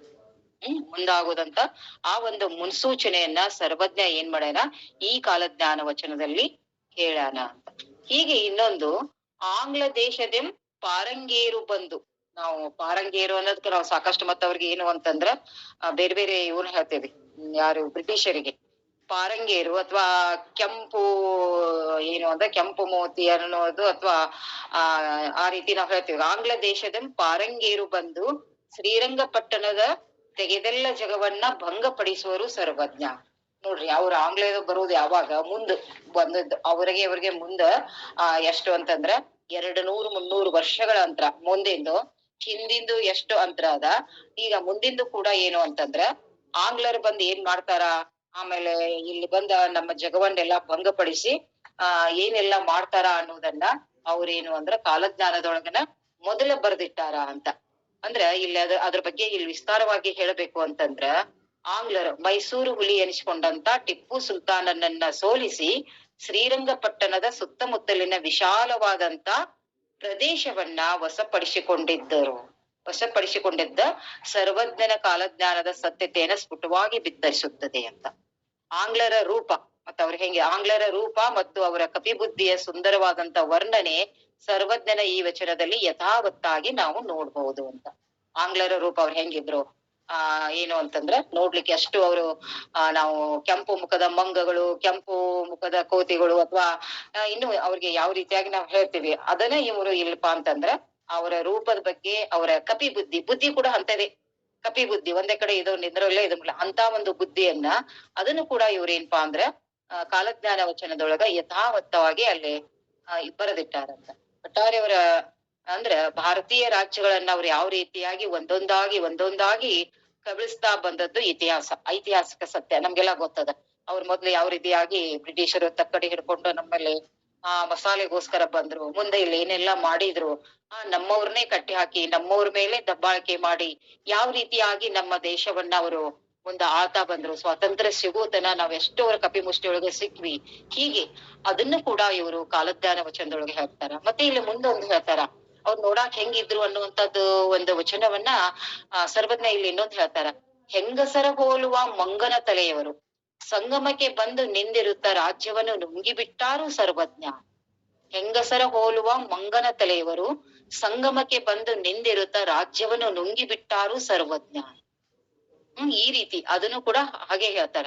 ಮತ್ತ ಇನ್ನೊಂದೇನ್ಪಾ ಅಂತಂದ್ರ ಇಲ್ಲಿ ನಮ್ಮ ಭಾರತದೊಳಗೆ ಏನು ಅಂದ್ರ ಅವ್ರು ಈಗ ಬ್ರಿಟಿಷರಂತ ನಮ್ ದೇಶವನ್ನ ಆಳಿದ್ರು, ಏನೇನೋ ಮಾಡಿದ್ರು ಅಂತ ನಾವು ಅವ್ರ ಬೈತೇವ್. ಆದ್ರ ಅವ್ರ ಬಂದಿಂದ ನಮ್ಮ ದೇಶದೊಳಗೆ ಎಷ್ಟೆಲ್ಲಾ ಸುಧಾರಣೆ ಅಂತಂದ್ರೆ ಏನು, ನಮಗ ರೈಲು ಮಾರ್ಗವನ್ನ ನಿರ್ಮಿಸಿದ್ರು. ಆಮೇಲೆ ಇನ್ನೊಂದೇನು ಅಂತಂದ್ರ ಏನು ಅದಕ್ಕೇನಂದ್ರೆ ಮುದ್ರಣ ಯಂತ್ರವನ್ನ ತಂದದ್ದು. ಆಮೇಲೆ ಇನ್ನು ಏನೇನೋ ಆತರ ಅವ್ರು ತಮ್ಮ ಅನುಕೂಲಕ್ಕಾಗಿ ನಮ್ ದೇಶದಾಗ ಮಾಡ್ಕೊಂಡ್ರು ಕೂಡ ಅವು ನಮ್ಗೇನ್ಪಾ ಅಂತಂದ್ರ ಉಪಯೋಗನ ಅದನ್ನು ಕೂಡ ಇವ್ರು ಇಲ್ಲಿ ಏನ್ ಮಾಡ್ತಾರ ಅಂತಂದ್ರ ರೈಲು ಮಾರ್ಗವನ್ನ ನಿರ್ಮಿಸಿ ಅದರ ಮೇಲೆ ಉಗಿ ಬಂಡೆಯನ್ನ ನಡೆಸಿದ ಕೀರ್ತಿ ಮತ್ತು ಜಾಣ್ಮೆ ಯಾರಿಗ್ ಸಲ್ತೈತಿ? ಆಂಗ್ಲರಿಗೆನೆ ಸಲ್ತದ. ಹಾಗಾದ್ರೆ ಅದನ್ನ ಅತ್ಯಂತವಾಗಿ ವೇಗವಾಗಿ ಚಲಿಸುವಂತದ್ದ ಅದರ ಬಗ್ಗೆ ಕೂಡ ಇಲ್ಲಿ ಹೇಳ್ತಾರ. ಏನಂದ್ರ ಪಂಚಲೋಹದ ಕಂಬಿ ಮುಂಚೆ ಭೂಮಿಗೆ ಹಾಸಿ ಕಂಚಿನ ರಥವ ನಡೆಸುವರು. ನೋಡ್ರಿ, ನಮ್ಗೆಲ್ಲಾ ಎಲ್ಲಿ ಇದ್ರ ಬಗ್ಗೆ ತಿಳಿತದ? ಮುಂದಾಗೋದನ್ನ ಕಂಚಿನ ರಥವ ನಡೆಸುವರು. ಅದರ ಓಟ ಮಿಂಚು ಹೊಡೆದಂತೆ ಕಣ್ಣ ಮಿಟಗಿಸರೊಳಗೆ ಎಷ್ಟು ಫಾಸ್ಟ್ ಆಗಿ ಹೋಗ್ತದ. ಪಂಚಲೋಹದ ಕಂಬಿ ಮುಂಚೆ ಭೂಮಿ ಮೇಲೆ ಗೊತ್ತದ ತಾವು ಎಲ್ಲಾ ಏನು ಅಂದ್ರೆ ರೈಲು ಮಾರ್ಗವನ್ನ ಯಾವ ರೀತಿಯಾಗಿ ಮಾಡಿರ್ತಾರ. ಆಮೇಲೆ ಅದನ್ನ ಯಾವ ರೀತಿಯಾಗಿ ಅಲ್ಲೇ ಕಲ್ಲುಗಳನ್ನ ನೆಟ್ಟು ಆ ಕಂಬಗಳಿಗೆ ಒಂದು ಬಿಗಿದಂತ ತಂತಿ ಇರ್ಬೋದು. ಆಮೇಲೆ ಅದ್ರ ಮತ್ ಸಮೀಪ ಹೊಗೆಯನ್ನ ಅದು ಉಗುಳ್ತಾ, ಈಗ ಬೇರೆ ಬೇರೆ ಇರುವಂತ ಸಾಕಷ್ಟು ರೈಲುಗಳು ಈಗ ಬಂದಾವು. ಅವಾಗ ಏನು ಅಂದ್ರ ಯಾವ ರೀತಿಯಾಗಿ ಹೊಗೆಯನ್ನ ಉಗುಳುತ್ತಾ ಓಡುವಂತ ರೈಲುಗಳು, ಅದ್ರ ಸದ್ದು, ಇವೆಲ್ಲವನ್ನ ಇವ್ರು ಏನು ಅಂತಂದ್ರ ಈ ತ್ರಿಪದಿ ಒಳಗ ಕಟ್ಟಿಕೊಡ್ತಾರ. ಅಂದ್ರ ಕಾಲಜ್ಞಾನ ವಚನದೊಳಗ ಇದನ್ನ ಎಷ್ಟು ಮನೋಹರವಾಗಿ ಮನೋಜ್ಞವಾಗಿ ನಮ್ಮ ಯಾರು ಅಂದ್ರ ಸರ್ವಜ್ಞ ತ್ರಿಪದಿ ಒಳಗ ಹೇಳ್ತಾರ. ಮತ್ತ ಇನ್ನು ಒಂದು ಏನು ಅಂತಂದ್ರ ಇನ್ನೊಂದು ಯಂತ್ರಗಳ ಬಗ್ಗೆ ಕೂಡ ಇಲ್ಲೊಂದು ಮಾತು ಹೇಳ್ತಾರ. ಅವ್ರು ಏನು ಅಂತಂದ್ರ ಎತ್ತು ಇಲ್ಲದ ಬಂಡಿ ಒತ್ತೊತ್ತಿ ನಡೆಸುವರು ಸುತ್ತಲೂ ರಾಜ್ಯವನ್ನಾಳುವರು, ಕಡೆಯಲ್ಲಿ ಮೃತ್ಯು ಹೊಂದುವುದು ಸರ್ವಜ್ಞ ಅಂತ. ನೋಡ್ರಿ, ಎತ್ತು ಇಲ್ಲದ ಬಂಡಿ. ನಮ್ಗೆಲ್ಲಾ ಮೊದ್ಲು ಏನ್ ಗೊತ್ತಿದ್ದು, ಕೇವಲ ಬಂಡಿ ನಡೆಸೋದು, ಅಥವಾ ನಾವ್ ಏನು ಅಂದ್ರ ಆ ಏನು ಪ್ರಾಣಿಗಳ ಮೇಲೆ ನಾವು ಬೇರೆ ಬೇರೆ ಎಲ್ಲೋ ಸಂಚಾರ ಹೊರಗ್ ಹೋಗ್ತೀವಿ ಅಂದ್ರ ಎತ್ತಿನ ಮೇಲೆ ಹೋಗೋದು, ಅಥವಾ ಕುದುರೆ ಮೇಲೆ ಹೋಗೋದು, ಕತ್ತೆಗಳ ಮೇಲೆ ಸಾಮಾನ್ ಹಾಕೊಂಡು, ಇವೆಲ್ಲಾ ನಮ್ಗೆ ಇಷ್ಟೇ ಗೊತ್ತಿದ್ದು. ಬಂಡಿ ಮೇಲೆ ಹೋಗೋದು ಇಷ್ಟು ಗೊತ್ತಿದ್ದು. ಆದ್ರ ಏನು ಅಂತಂದ್ರ ಈಗ ಎತ್ತಿಲ್ಲದಂತ ಬಂಡಿ ಅಂದ್ರೆ ಈಗ ನಾವೆಷ್ಟು ಸಾಕಷ್ಟು ವಾಹನಗಳ ಸೌಕರ್ಯವನ್ನ ನಾವು ಕಂಡ್ಕೊಂಡ್ವಿ. ವಾಹನಗಳ ಸೌಕರ್ಯದಿಂದ ಒಳ್ಳೇದಂತೂ ಆಗ್ಯದ, ಜೊತೆಗೆ ಅದರಿಂದ ನಮ್ಗೆ ಎಷ್ಟು ತ್ರಾಸ ಆಗ್ತದ ಅನ್ನುವುದನ್ನು ಕೂಡ ಅವ ಹೇಳ್ತಾನ. ಎತ್ತು ಇಲ್ಲದ ಬಂಡಿ ಒತ್ತೊತ್ತಿ ನಡೆಸುವರು, ಸುತ್ತಲೂ ರಾಜ್ಯ. ಇನ್ನೊಂದ್ ಇಲ್ಲಿ ನಾವು ಏನ್ ನೋಡ್ಬೋದು ಅಂತಂದ್ರ, ಒಂಥರ ಪ್ರಾಸಬದ್ಧವನ ಎತ್ತು, ಒತ್ತೊತ್ತಿ, ಸುತ್ತಲೂ, ಮೃತ್ಯು, ಈ ರೀತಿ ಒಂದ್ 2-3 ಇದ್ರೊಳಗ ಇವೆಲ್ಲಾ ಹೆಂಗ ಅಂತಂದ್ರ ಅವರ ಒಂದು ಪ್ರಾಸಬದ್ಧವನ್ನ ಕೂಡ ನಾವು ನೋಡ್ಬೋದು. ಹಂಗಾರೆ ಇದ್ರದ ಅರ್ಥ ಏನ ಅಂತಂದ್ರ, ಇಲ್ಲಿ ಸಾಕಷ್ಟು ಮೋಟಾರ್ ಕಾರುಗಳನ್ನ ವೇಗವಾಗಿ, ಎತ್ತು ಇಲ್ಲದ ಬಂಡಿ ಅಂದ್ರೆ ಇವಕ್ ಯಾವ ಏನು ಬೇಕಾಗಿಲ್ಲ. ಏನು ಅಂತಂದ್ರ ಮೋಟಾರ್ ಬರ್ತಾವ, ಕಾರುಗಳ ಬರ್ತಾವ, ಸಾಕಷ್ಟು ವಾಹನಗಳು, 1, 2 2 ವೀಲರ್ಸ್, 4 ವೀಲರ್ಸ್, ತಮ್ಗೆಲ್ಲ ಗೊತ್ತದ ಎಷ್ಟು ಎಲ್ಲಾ ನಮ್ಗ ಇವತ್ತೇನಪ್ಪಾ ಅಂದ್ರ ವಾಹನದ ಸೌಲಭ್ಯ ಎಷ್ಟ್ ಐತಿ ಅನ್ನೋದು. ಒಂದು ಪ್ರತಿ ಮನೆಗೆ ಇವತ್ತು ವಾಹನಗಳು ಯಾವ ರೀತಿ ಅದಾವ, ಎಷ್ಟು ಮೋಟಾರ್ಗಳನ್ನ ನಾವು ಇವನ್ನೆಲ್ಲಾ ಇಟ್ಕೊಂಡಿವಿ. ಇವೆಲ್ಲವೂ ಈಗ ಮುಂದ್ ಬರ್ತಾವ, ಮತ್ತ ಅವು ಮೃತ್ಯುವಿನೂ ತರ್ತಾವ. ನೋಡ್ರಿ, ನಾವು ಎಷ್ಟು ಕಾರ್ ತಗೋತೀವಿ, ಸಾಕಷ್ಟು ಬೈಕ್ ತಗೋತೀವಿ, ಆದ್ರೆ ಅವುಗಳು ಎಲ್ಲವೂ ನಮ್ಗೆ ಎಷ್ಟು ಉಪಯೋಗ ಅದಾವ, ಅಷ್ಟೇ ಒಂದೊಂದ್ಸಲ ನಮಗ ಮಾರಕನೂ ಆಗ್ತದ ಅನ್ಕೋತದ. ಯಾವ ರೀತಿಯಾಗಿ ಅಪಘಾತದ ಮೂಲಕ ಏನಾಗ್ತಾನ ಅಂದ್ರ ಮೃತ್ಯು ಹೊಂದುವರು ಸರ್ವಜ್ಞ. ಅಪಘಾತಗಳು ನಡೆದು ಹೋಗ್ತಾವ. ಈ ರೀತಿ ಎಲ್ಲಾನು ನಮ್ ಸೌಕರ್ಯ ಅದಾವಂದ್ರೂ ಕೂಡ ಅದಕ್ಕೊಂದ್ ಕಡೆ ಏನು ಅಂತಂದ್ರ ಈ ರೀತಿಯಾದಂತ ದೋಷ ಕೂಡ ಐತಿ. ಅದನ್ನು ಕೂಡ ಅವಾಗ ಏನಪ್ಪಾ ನಮ್ಮ ಸರ್ವಜ್ಞವರು ಹೇಳಿದ್ರು ಅಂದ್ರ. ಮತ್ತೆ ನಾವು ಸರಳವಾಗಿ ಅವುಗಳನ್ನ ನಡೆಸಿದ್ರೆ ಒಂದ್ ಲೆಕ್ಕ. ನಾವೇನ್ ಮಾಡ್ತೀವಿ ಅಂದ್ರ ಮಿತಿ ಮೀರಿ ವಾಹನಗಳನ್ನ ನಡೆಸೋದ್ ಗೊತ್ತದ. ಕೈಯೊಳಗ ಅದಾಗಂತೂ ಈಗಿನ ಮಕ್ಕಳು ಅಥವಾ ಈಗಿನ ಯುವಕರ ಕೈಯೊಳಗ ನಾವು ಏನಾರ ಬೈಕ್ಗಳು ಕೊಟ್ರ ಅವ್ರು ವಾಪಸ್ ಮನಿಗ್ ಬಂದು ಮುಟ್ಟು ತನ ಜೀ ಇರೋದಿಲ್ಲ. ಆ ತರ ವಾಹನಗಳನ್ನ ಇವತ್ತಿನ ಜನ ನಡೆಸ್ತಾರ. ಮತ್ತ ಅಚಾನಕ್ ಅದು ಮಾತ್ರ ಇವಾಗ ಗೊತ್ತದ ಹಾಗೆ ನಡೆಸುವುದಿಲ್ಲ. ಅದನ್ನ ಹೆಂಗ್ ನಡೆಸ್ತಾರ ಅಂತ ತಮಗೂ ಕೆಲವೊಂದಿಷ್ಟು ಜನ ಏನಪ್ಪಾ ಅಂದ್ರ ಕುಡಿದು ಓಡಿಸೋದ್ರಿಂದ ಅಥವಾ ಸರಿಯಾಗಿ ವಾಹನಗಳನ್ನು ಓಡಿಸ್ತಾ ಇದ್ದಾಗ ಎಷ್ಟೋ ಆಯತಪ್ಪಿ ಅಪಘಾತಗಳ ಗುರಿಯಾಗಿ ಸಾಕಷ್ಟು ಸಾವನ್ನಪ್ಪುವಂತ ಹೃದಯ ವಿದ್ರಾವಕವಾದಂತ ವರ್ಣನೆಗಳನ್ನ ನಾವ್ ಇದ್ರಲ್ಲಿ ನೋಡ್ಬೋದು. ಅಂತ ಇವತ್ ನಾವ್ ನೋಡ್ತೀವಿ, ಎಷ್ಟು ಅನುಕೂಲ ಅಷ್ಟೇ, ಮತ್ತು ನಮ್ಗ ಅದರಿಂದ ತೊಂದರೆಗಳು ಕೂಡ ಅದಾವ. ಅದಕ್ಕ ಇವರು ಏನು ಅಂತಂದ್ರ ಸರ್ವಜ್ಞರು ಅವಾಗ ಎತ್ತು ಇಲ್ಲದ ಬಂಡಿ ಒತ್ತೊತ್ತಿ ನಡೆಸುವರು, ಸುತ್ತಲೂ ರಾಜ್ಯವಾಳುವರು, ಕಡೆಯಲ್ಲಿ ಮೃತ್ಯು. ಅಂದ್ರೆ ಬಹಳ ಆರಾಮಾಗಿ ಹೋಗ್ತಾರ. ಕಾರ್ ಐತ್ರಿ, ಹೋಗ್ ಬಂದ್ಕೊಂಡ್ ಎಷ್ಟೊತ್ತು ಹೋಗ್ಬರಾಕ, ಕಾರ್ ಐತ್ರಿ, ಬೈಕ್ ಐತ್ರಿ, ಇನ್ನೂ ಏನಿಲ್ಲ ಅದಾವ, ಹೋಗ್ ಬರೋನು. ಈ ತರವಾಗಿ ನಾವೆಲ್ಲಾ ಹೇಳ್ತೇವೆ. ಆದ್ರೆ ಅಷ್ಟೇ ನಾವ್ ಅದರಿಂದ ಏನನ್ನ ಅನುಭವಿಸ್ತೀವಿ ಅಂದ್ರೆ ದುಃಖವನ್ನ, ಆಮೇಲೆ ಅಪಘಾತಗಳನ್ನ, ನೋವನ್ನ ಕೂಡ ನಾವು ಅನುಭವಿಸ್ತೀವಿ ಅನ್ನೋದನ್ನ ಅವಾಗ ತಮ್ಮ ಒಂದು ತ್ರಿಪದಿಯೊಳಗ ಅವರು ಕಟ್ಕೊಟ್ಟಾರ. ಮತ್ತ ಇನ್ನೂ ಒಂದು ಮುಂದಾಗುವುದನ್ನ ಅವ್ರು ನೋಡ್ರಿ ಹೇಗ್ ಹೇಳ್ತಾರ ಅಂತಂದ್ರ, ಧಾರುಣಿಯು ನಡುಗುವುದು, ಮೇರು ವಲ್ಲಾಡುವುದು, ವಾರಿದಿಯು ಬತ್ತಿ ಬಯಲವುದು ಶಿವಭಕ್ತಿ, ಏರ ದಿಹುದೊಂದು ಸರ್ವಜ್ಞ. ನೋಡ್ರಿ, ಇವಾಗ ಇಷ್ಟೆಲ್ಲಾ ಪ್ರಳಯಾಂತಕ ಆಗ್ಬಿಟ್ಟಾವ. ಇವತ್ತೆಲ್ಲಾ ಏನು ಯಾವ ಕಾಲಕ್ಕೆ ಏನೂ ಆಗ್ತಾ ಇಲ್ಲ. ಅಂದ್ರ ನಮ್ಗ ಆಗಾಗ್ಗೆ ಭೂಕಂಪಗಳಾಗ್ತಾವ, ಭೂ ಕುಸಿತಗಳ ಉಂಟಾಗ್ತಾವ, ಆಮೇಲೆ ಸಮುದ್ರದಲ್ಲಿ ಸುನಾಮಿ ಅಂತ ಭಯಂಕರ ಚಂಡಮಾರುತಗಳ, ಇವೆಲ್ಲಾ ಆಗುವಂತ ಅನಾಹುತಗಳನ್ನ ನಮ್ಮ ಸರ್ವಜ್ಞ ಅವಾಗ್ಲೇ ವರ್ಣನೆ ಮಾಡಿ ಕಟ್ಕೊಟ್ಟಾನ ಅಂತ. ಇವೆಲ್ಲಾ ನೋಡ್ರಿ ಮುಂದಾಗುವುದು. ಇವೆಲ್ಲಾ ಧಾರುಣಿ ನಡುಗುದು ಅಂದ್ರ ಭೂಕಂಪ ಆಗ್ತದ, ಮೇರು ಅಲ್ಲಾಡುವುದು ಅಂದ್ರ ಭೂ ಕುಸಿತಗಳು. ನೋಡ್ರಿ, ಇವಾಗ ಎಷ್ಟು ದೊಡ್ಡ ದೊಡ್ಡ ಮಳೆಗಳಾದಾಗ ಏನು ಅಂದ್ರ ಭೂ ಕುಸಿತ ಉಂಟಾಗುದು, ಸಾವಿರಾರು ಜನರು ಅದ್ರೊಳಗ್ ಸಿಕ್ಕು ಸಾಯುವಂತ ಸ್ಥಿತಿ. ಆಮೇಲೆ ಎಷ್ಟೋ ಸಲ ಏನು ಅಂತಂದ್ರ ವಾರಿದಿಯು ಬತ್ತಿ, ಮತ್ತೆ ಒಂದ್ಸಲ ಅತಿವೃಷ್ಟಿ ಆದಾಗ ಹಿಂಗ ಆಗ್ತದ, ಅನಾವೃಷ್ಟಿ ಆದಾಗ ಎಷ್ಟು ಸಮಸ್ಯೆಗಳನ್ನ ಆಗ್ತೈತಿ. ಇವೆಲ್ಲವನ್ನ ಅವರು ಈ ಒಂದು ತ್ರಿಪದಿಯೊಳಗ ಕಟ್ಕೊಟ್ಟಾರ ಅಂತ. ಅಂದ್ರ ಇವೆಲ್ಲಾ ಏನು ಅಂದ್ರ ಹೃದಯಗಳನ್ನ ತಲ್ಲಣಿಸುವಂತ ಈ ಎಲ್ಲಾ ಘಟನೆಗಳು ಜರುಗುತ್ತಿರುವುದನ್ನ ಇವತ್ತ ನಾವೇನ್ಪಾ ದಿನನಿತ್ಯ ನೋಡ್ಲಿಕತ್ತೇವಿ. ಈ ಒಂದು ಮುಂದಾಗುವಂತ ಕಾಲಜ್ಞಾನದ ಒಂದು ತ್ರಿಪದಿಯನ ವಚನವನ್ನ ಅವಾಗ್ಲೇ ಇವರು ಸರ್ವಜ್ಞ ಬರೋದ್ರು ಅನ್ನುವಂಥದ್ದನ್ನ. ಮತ್ತ ಇಲ್ಲಿ ರೈತರು ಇವಾಗ ನಾವು ಸಾಲ ಬಾಧೆಯೊಳಗ ಸಾಯುದನ್ನ ನಾವು ನೋಡ್ತೇವೆ ದಿನನಿತ್ಯ. ನಮ್ಮ ಒಂದು ಪತ್ರಿಕೆ, ಯಾವುದೇ ಒಂದು ಪತ್ರಿಕೆ ತೆಗೆದ್ರ ಅಲ್ಲೆಲ್ಲೋ ಒಂದು ಮೂಲೆಯೊಳಗ ರೈತ ಸಾಲ ಬಾಧೆಯಿಂದ ಆತ್ಮಹತ್ಯೆ ಮಾಡಿಕೊಂಡ ಅನ್ನುವಂಥದ್ದನ್ನ ನಾವು ಓದ್ತೇವಿ. ಹಾಗಾದ್ರೆ ಅದನ್ನೂ ಕೂಡ ಏನು ಅಂತಂದ್ರ ನಮ್ಮ ಸರ್ವಜ್ಞ ಹೇಳ್ತಾನ. ಏನಂದ್ರ ಒಕ್ಕಲನ್ನು ನಲುಗಿಸದೆ ಲೆಕ್ಕವನ್ನು ಸಿಕ್ಕಿಸದೆ ಕಕ್ಕುಲತೆಯಿಂದ ನಡೆಸುವ ಅರಸು ತಾ ಚಕ್ಕಂದವಿರುವ ಸರ್ವಜ್ಞ ಅಂತ ಹೇಳ್ತಾರ ನೋಡ್ರಿ. ಇಲ್ಲೂ ಕೂಡ ಅಂದ್ರ ಒಕ್ಕಲನ್ನು ನಲುಗಿಸದೆ, ಒಕ್ಕಲಿಗರನ್ನ ಎಷ್ಟು ನಲುಗಿಸೋದಂದ್ರ ಅವ್ರಿಗೆ ಎಷ್ಟು ನೋವು, ಎಷ್ಟು ತೊಂದ್ರೆ. ಇಲ್ಲಿ ಹೇಳ್ತೇವೆ ನಾವು, ಅದು ಅವನೇ ಹೇಳ ಏನು ಅಂತಂದ್ರ ಒಕ್ಕಲಿಗ ಒಕ್ಕದಿರೆ ನಾಡೆಲ್ಲ ಬಿಕ್ಕುವುದು ಸರ್, ಅದು ಅವನೇ ಹೇಳ್ಯಾನ, ಸರ್ವಜ್ಞನೇ ಹೇಳ್ಯಾನ. ಆ ಒಕ್ಕಲಿಗೆ ಅವನ್ನ ನಾವ್ ಇವತ್ತು ಏನ್ ಮಾಡ್ಲಿಕ್ಕತ್ತೀವಿ, ಎಲ್ಲರೂ ಎಷ್ಟು ಆರಾಮಾಗಿ ನಾವು ಜೀವನ ಮಾಡ್ತೇವೆ. ಅದೇ ರೈತ ಅಥವಾ ಒಕ್ಕಲಿಗ ಅಥವಾ ಕೃಷಿಕ, ಅವನ ಜೀವನವನ್ನ ನೋಡಿದ್ರ ಅವ ಯಾವ್ದು ಬಿಸಿಲು ಮಳೆ ನೆರಳು ಅನ್ಲಾರ್ದ ಎಷ್ಟು ದುಡಿತಾನ, ಎಷ್ಟೆಲ್ಲಾ ಮಾಡ್ತಾನ, ಆದ್ರೆ ಏನಿಲ್ಲ, ಅವ ಆರಾಮಿಲ್ಲ. ಏನೆಲ್ಲಾ ನಮ್ಮ ಹೊಟ್ಟೆ ತುಂಬಿಸ್ಕೋತಾರ ಎಲ್ಲವನ್ನ ಮಾಡ್ತಾನ, ಆದ್ರ ಅವನ ಬೆನ್ನಿನ ಒಂದು ಇದು ಏನು, ಬೆನ್ನು ಕರಗಾಗಿರ್ತದ, ಅವನ ಮೈ ಮೇಲಿರುವಂತ ಬಟ್ಟೆ ಹರ್ಕೊಂಡು ಹೋಗಿರ್ತದ. ಅಷ್ಟೆಲ್ಲಾ ಇದ್ರು ಕೂಡ ಅವ ಹಗಲಿರುಳ ಏನದೇ ಏನ್ ಮಾಡ್ತಾನ ಅಂತಂದ್ರ ಭೂಮಿ ತಾಯಿ ಸೇವಾ ಮಾಡಿ ನಮ್ಗೆಲ್ಲ ಆಹಾರಗಳನ್ನ ಕೊಡ್ತಾನ. ಆದ್ರ ಅವನ ನಲ್ಗಿಸುವಂತ ಕೆಲಸ ಮಾಡ್ತೇವಿ ನಾವು.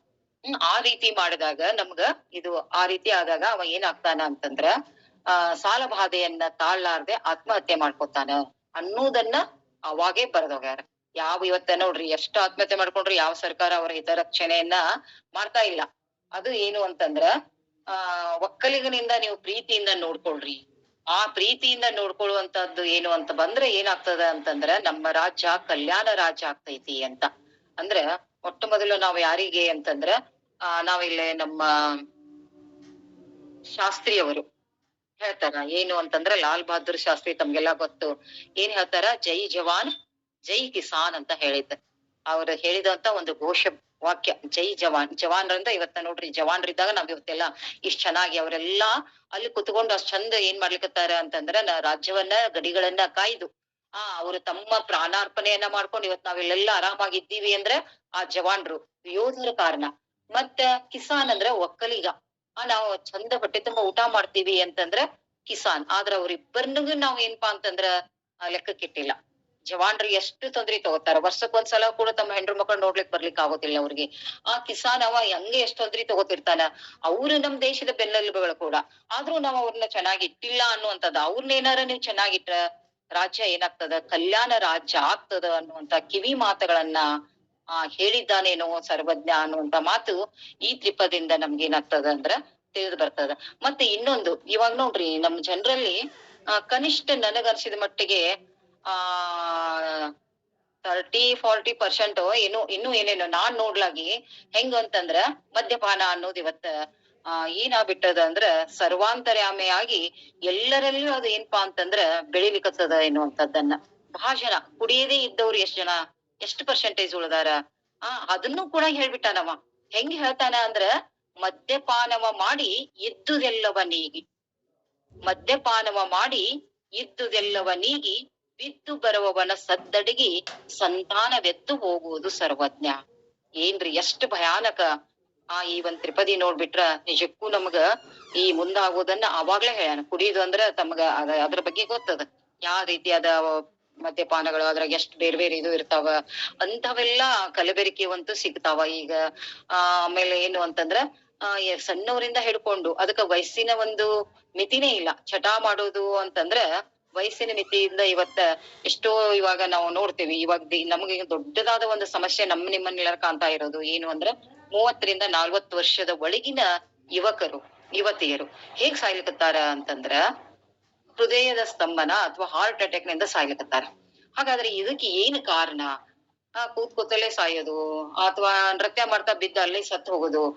ಮೊನ್ನೆ ಮದುವೆದೊಳಗ ಎಲ್ಲಿ ಅಂದ್ರ ಮದುವೆ ಮಂಟಪದೊಳಗೆ ತಾಳಿ ಕಟ್ಟಿ ಅರ್ಧ ತಾಸಾಗಿಲ್ಲ ಅಲ್ಲೇ ಕೂತವನೇ ಕುಸಿದ್ ಬಿದ್ದು ಸತ್ತ. ಅಂದ್ರ ಅದ್ರ ಅರ್ಥ ಏನು? ಅವ್ರೆಲ್ಲಾ ಕುಡಿತಿದ್ರು ಅಂತ ನಂದಲ್ಲ, ನಾ ಆತರ ಎಲ್ಲರಿಗೂ ಅದೇ ರೀತಿ ಹೇಳೋದಿಲ್ಲ.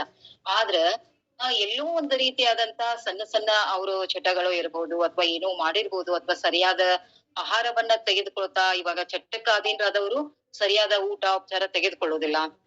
ಹೀಗಾಗಿ ಅವರ ಇಡೀ ದೇಹ ಏನಾಗಿರ್ತೈತಿ ಅಂತಂದ್ರ ಸಾಕಷ್ಟು ಇದರಿಂದ ಕೂಡಿರ್ತದ ಅದ. ಹಿಂಗಾಗಿ ಇವತ್ತು ಈ ರೀತಿಯಾದಂತ ಸಾವುಗಳು ಸಂಭವಿಸ್ಲಿಕ್ಕತ್ತವ ಏನೋ ಒಂಥರ ಭಯಾನಕ ಅನಸ್ತೈತಿ. ಅದಕ್ಕ ಎಲ್ಲಾ ನಾ ಒಂದ್ ಮಾತು ಹೇಳ್ತೇನೆ ಏನು ಅಂತಂದ್ರೆ, ನಿಜವಾಗಿ ಹಾಲ್ ಕುಡಿದವರ ಬದುಕುದ ಹಿಂದಿನ ಕಾಲದೊಳಗ ತೊಂದ್ರೆ ಐತಿ. ಇನ್ನ ಆಲ್ಕೋಹಾಲ್ ಕುಡುದ್ ನಾನು ಜೀವನ ಮಾಡ್ತೇನೆ ಅಂದ್ರೆ ಹೆಂಗ? ಅಂದ್ರೆ ಉತ್ತಮ ಹಾಲು ಕುಡ್ದವ್ರ ಬದುಕು ತೊಂದ್ರೆ ಐತಿ ಈಗಿನ ಕಾಲದಾಗ. ನಾನು ಆಲ್ಕೋಹಾಲ್ ಕುಡ್ದ್ ಬದುಕ್ತೀನಿ ಅಂತಂದ್ರ ಅದು ಎಷ್ಟ್ರ ಮಟ್ಟಿಗೆ ಜೀವನ ಸಾಕ್ತೈತಿ ಅಲ್ಲ.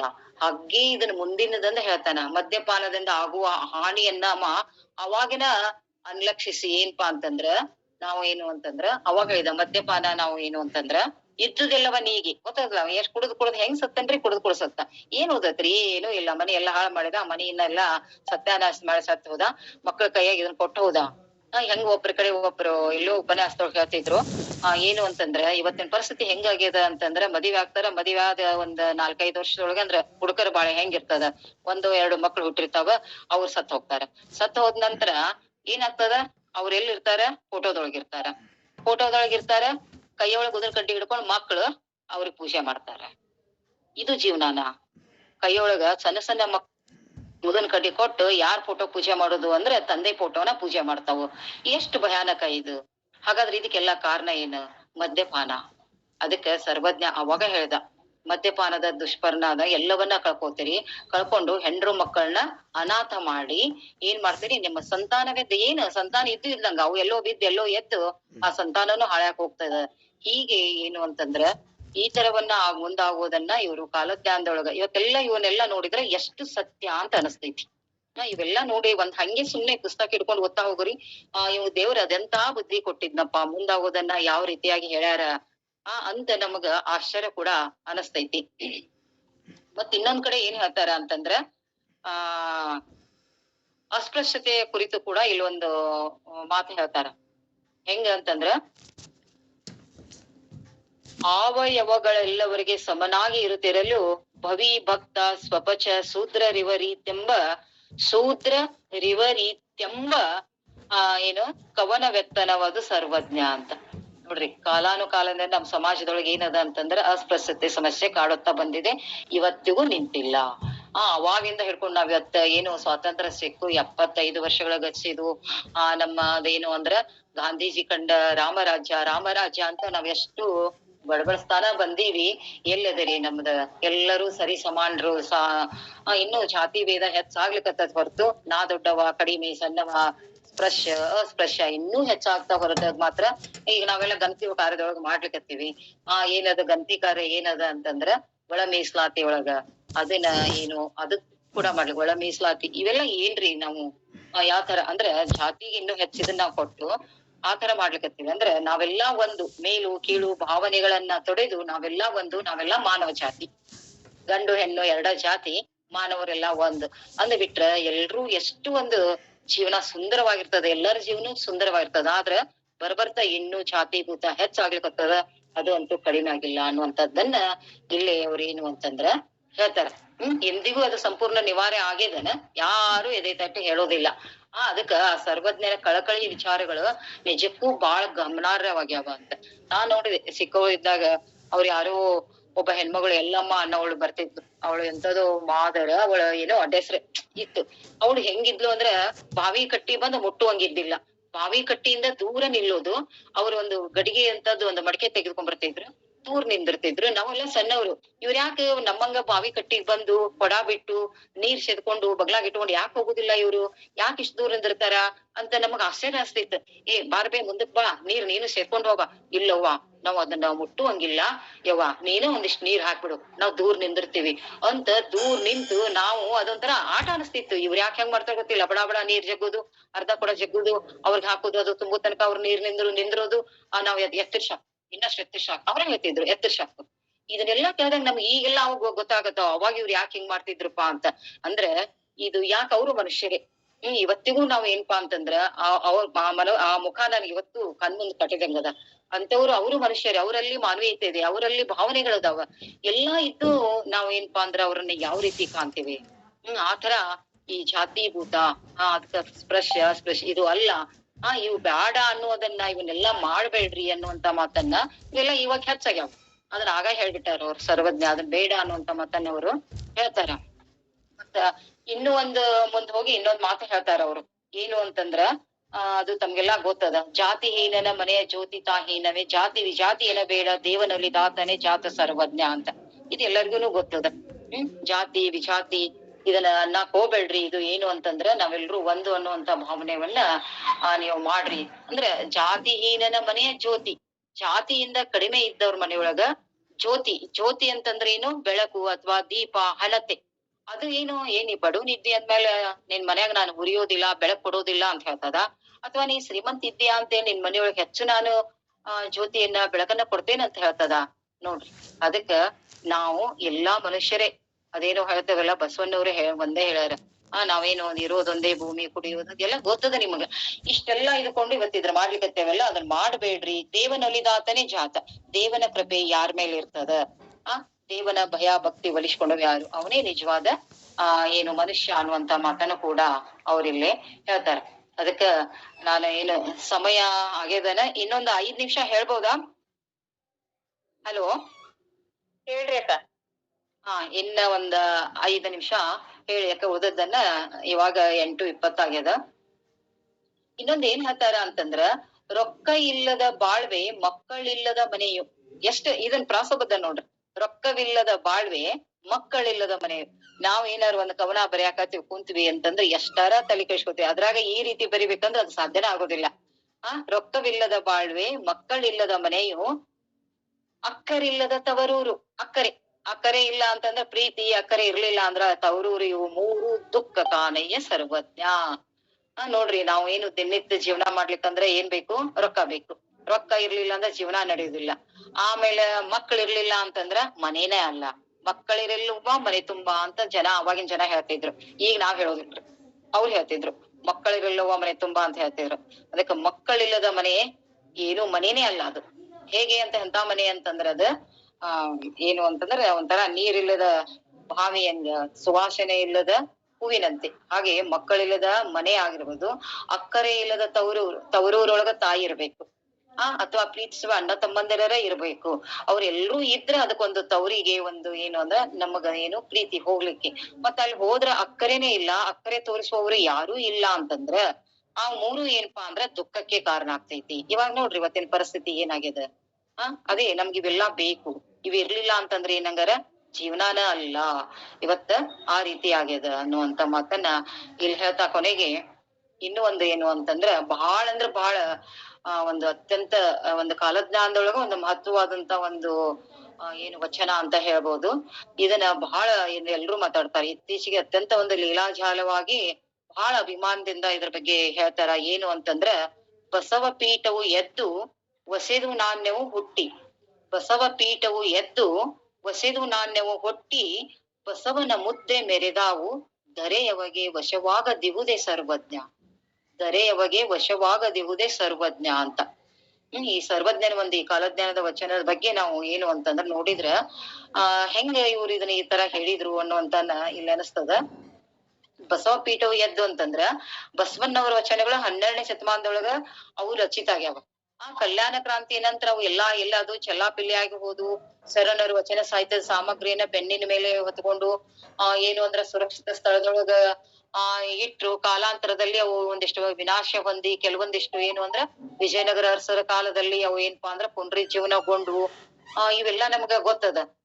ಆದ್ರೆ ಏನು, ಇದು ಬಸವ ಪೀಠವ ಎದ್ದು ವಸೆದು ನಾಣ್ಯವ ಹುಟ್ಟಿ. ಅಂದ್ರೆ ಈಗ ನೋಡ್ರಿ, ಇವಾಗ ನಾವು 12ನೇ ಶತಮಾನ ಇದು ಮುಂದೀಗ ಬಸವಣ್ಣವ್ರು ಸಾಕಷ್ಟು ಏನು ಅಂತಂದ್ರ ವಿಶ್ವವಿದ್ಯಾಲಯಗಳಿರ್ಬೋದು, ಬಸವಣ್ಣವ್ರ ಕುರಿತು ಸಾಕಷ್ಟು ಇವತ್ತು ಓದಾವ್. ಹಾಗಾದ್ರೆ ಮತ್ತೆ ಜೊತೆಗೆ ಏನು ಅಂತಂದ್ರ ಅವರ ಒಂದು ನಾಣ್ಯ, ಬಸವಣ್ಣವರ ನಾಣ್ಯವನ್ನ 2006ನೇ ಇಸ್ವಿ ಒಳಗನ ಏನು ಅಂತಂದ್ರ ನಮ್ಮ ಭಾರತದ ಪ್ರಧಾನಿಯವರು ಏನು ಅಂತಂದ್ರ ಡಾಕ್ಟರ್ ಮನಮೋಹನ್ ಸಿಂಗ್ ಅವರು ಏನ್ ಮಾಡಿದ್ರು ಅಂತಂದ್ರ 5 ರೂಪಾಯಿದ ನಾಣ್ಯ ಹಾಗೂ 100 ರೂಪಾಯಿ ಮುಖಬೆಲೆದ ನಾಣ್ಯಗಳನ್ನ ರಾಷ್ಟ್ರಕ್ಕೆ ಸಮರ್ಪಿಸಿದ್ದು ತಮ್ಗೆಲ್ಲಾ ಗೊತ್ತದ.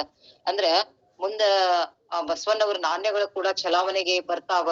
ಬಸವಣ್ಣವ್ರನ್ನ ನಾವು ಎಷ್ಟು ಅವ್ರು ಇರ್ಲಿಲ್ಲ ಅಂದ್ರೆ ಇವತ್ತ ನಮ್ಮ ಇದನ್ನೇ ಬದುಕೇ ಇಲ್ಲ. ಜೀವನಕ್ಕ ನಾವು ಅವ್ರನ್ನ ಎಷ್ಟನ್ನ ಅಳವಡಿಸ್ಕೊಂಡು ಬಸವಣ್ಣರ ತತ್ವದ ಆಧಾರ ಮೇಲೆ ಬಸವಣ್ಣವರ ವಚನಗಳನ್ನ ನಾವು ಅವನ್ನ ಆಧಾರ ಇಟ್ಕೊಂಡು ಜೀವನವನ್ನ ಹೇಗೆ ಮಾಡ್ತೀವಿ, ಮುಂದೊಂದು ದಿನ ಬಸವ ಪೀಠ ಹೆಂಗ ಎದ್ದು ಇದು ಆಗ್ತದ ಅನ್ನೋದನ್ನ ಅವ್ರೇನು ಅಂತಂದ್ರ ಬಸವನ ಮುದ್ರೆ ಮೆರೆದಾವು.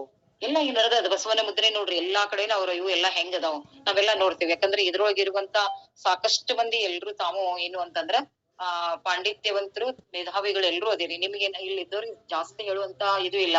ಅವರ ಒಂದು ಮುದ್ರೆಗಳೇ ಇರ್ಬೋದು, ಬಸವನ ಮುದ್ರೆ, ಬಸವನ ನಾಣ್ಯ ಹೆಂಗ ಹುಟ್ಟಿತು, ಆಮೇಲೆ ಅವೆಲ್ಲವನ್ನ ಅವ್ರ ಏನಪ್ಪಾ ಅಂತಂದ್ರ ಅವಾಗ ತಾವ ಅಂದ್ರ ಕಾಲಜ್ಞಾನದೊಳಗ ಬರೆದಿಟ್ಟದ್ದು ನಾವ್ ಎಷ್ಟು ಸತ್ಯ ಆಯ್ತು ಅಂತ. ಅದು ನಡೆದದ್ದು ಯಾವಾಗ ಅಂತಂದ್ರ 23/6 ತಿಂಗಳ 2006 ಅಂತ. ಇದು ಒಂದು ನಮ್ಮ ಇದ್ರೊಳಗ ಇತಿಹಾಸದೊಳಗ ಸುವರ್ಣಾಕ್ಷರಗಳಿಂದ ಬರೆದಿ ಇಡಬೇಕಾದಂತ ಒಂದು ದಿನ ಅಂತಾನೆ ಹೇಳ್ಬೋದು. ಯಾಕಂದ್ರ ಅವತ್ತ ಬೆಂಗಳೂರಿನ ಅರಮನೆ ಆವರಣದೊಳಗ ನಮ್ಮ ಪ್ರಧಾನಿಗಳ ಅವತ್ತ ಏನ್ ಮಾಡಿದ್ರು, ಈ ಮುಖಬೆಲೆಯ 5 ಹಾಗೂ 100 ಬೆಲೆಯ 100 ರೂಪಾಯಿ ಮುಖಬೆಲೆ ನಾಣ್ಯಗಳ ರಾಷ್ಟ್ರಕ್ಕೆ ಸಮರ್ಪಿಸಿದ್ದು. ಅದನ್ನ ಯಾರು ಅಂತಂದ್ರ ತ್ರಿಪದಿ ಒಳಗ ಅವತ್ತ ಹೇಳಿಟ್ಟಿದ್ದು. ಅದು ಏನು ಕಾಲಜ್ಞಾನ ಒಂದು ತ್ರಿಪದಿ ಎಷ್ಟು ಇವತ್ತಿಗದ ಏನಾಯ್ತು ಅಂದ್ರ ಸತ್ಯವಾಯ್ತು ಅನ್ನೋದು. ಅಂತ ಒಂದು ರಾಷ್ಟ್ರದ ಸರ್ಕಾರ ಏನಪ್ಪಾ ಅಂದ್ರ ನಾಣ್ಯಗಳನ್ನ ಬಿಡುಗಡೆ ಮಾಡ್ಬೇಕಾದ್ರ ಅಂತ ಮಹನೀಯರ ಪ್ರಭಾವ ಅಂದ್ರೆ, ಈಗ ನಾವು ಬಸವಣ್ಣವರ ನಾಣ್ಯವನ್ನ ಬಿಡುಗಡೆ ಮಾಡ್ತೇವೆ ಅಂದ್ರೆ ಅದು ಸಾಮಾನ್ಯ ಅಲ್ಲ, ಸಾಮಾನ್ಯರು ಅಲ್ಲ ಅವರು. ಹಾಗೆ ಯಾರ್ದಾರ ನಾವು ಮಾಡ್ತೀವಿ ಅಂತಂದ್ರ ಅಲ್ಲ, ಎಲ್ಲರದು ಮಾಡ್ಲಿಕ್ಕೆ ಆಗೋದೂನು ಇಲ್ಲ. ಸಾಕಷ್ಟೇನೋ ಮಾಡ್ಯಾರ ಅಂದ್ರೂ ಕೂಡ ಈ ಬಸವ ನಾಣ್ಯ ಅಂದ್ರೆ ಬೇರೆ ಬೇರೆ ಅವರ ನಾಣ್ಯದೊಳಗ ಅವ್ರ ಹೆಸರು ಅಥವಾ ಅವ್ರ ಇದನ್ನ ಹಾಕ್ತಿವಿ ಅಂದ್ರ, ಆದ್ರೆ ಬಸವಣ್ಣವ್ರು ಅಷ್ಟು ಮಾಡಿದವರು, ಅಷ್ಟು ಏನು ಅಂತಂದ್ರ ಜಗಜ್ಯೋತಿ ಬಸವಣ್ಣವ್ರು.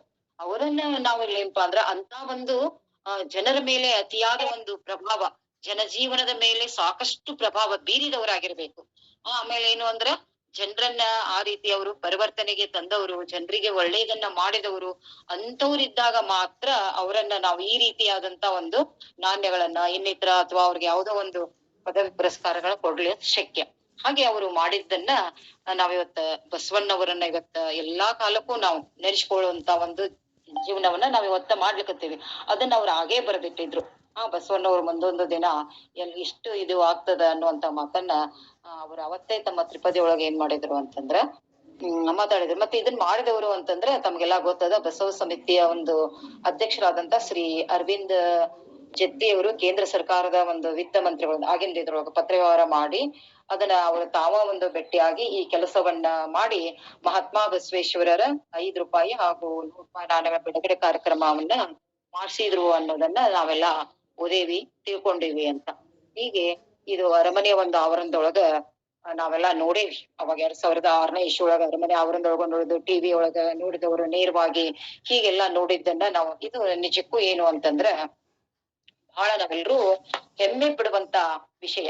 ಹೀಗೆ ಈ ಸರ್ವಜ್ಞ ಕವಿ ಏನು ಅಂತಂದ್ರ ಬಸವ ನಾಣ್ಯವು ಚಲಾವಣೆಯಲ್ಲಿ ಬರುವುದನ್ನ ತನ್ನ ಕಾಲಜ್ಞಾನ ವಚನದ ಮುಖಾಂತರ ಮೊದಲೇ ಸಾರಿದ್ದ ಅಂತ.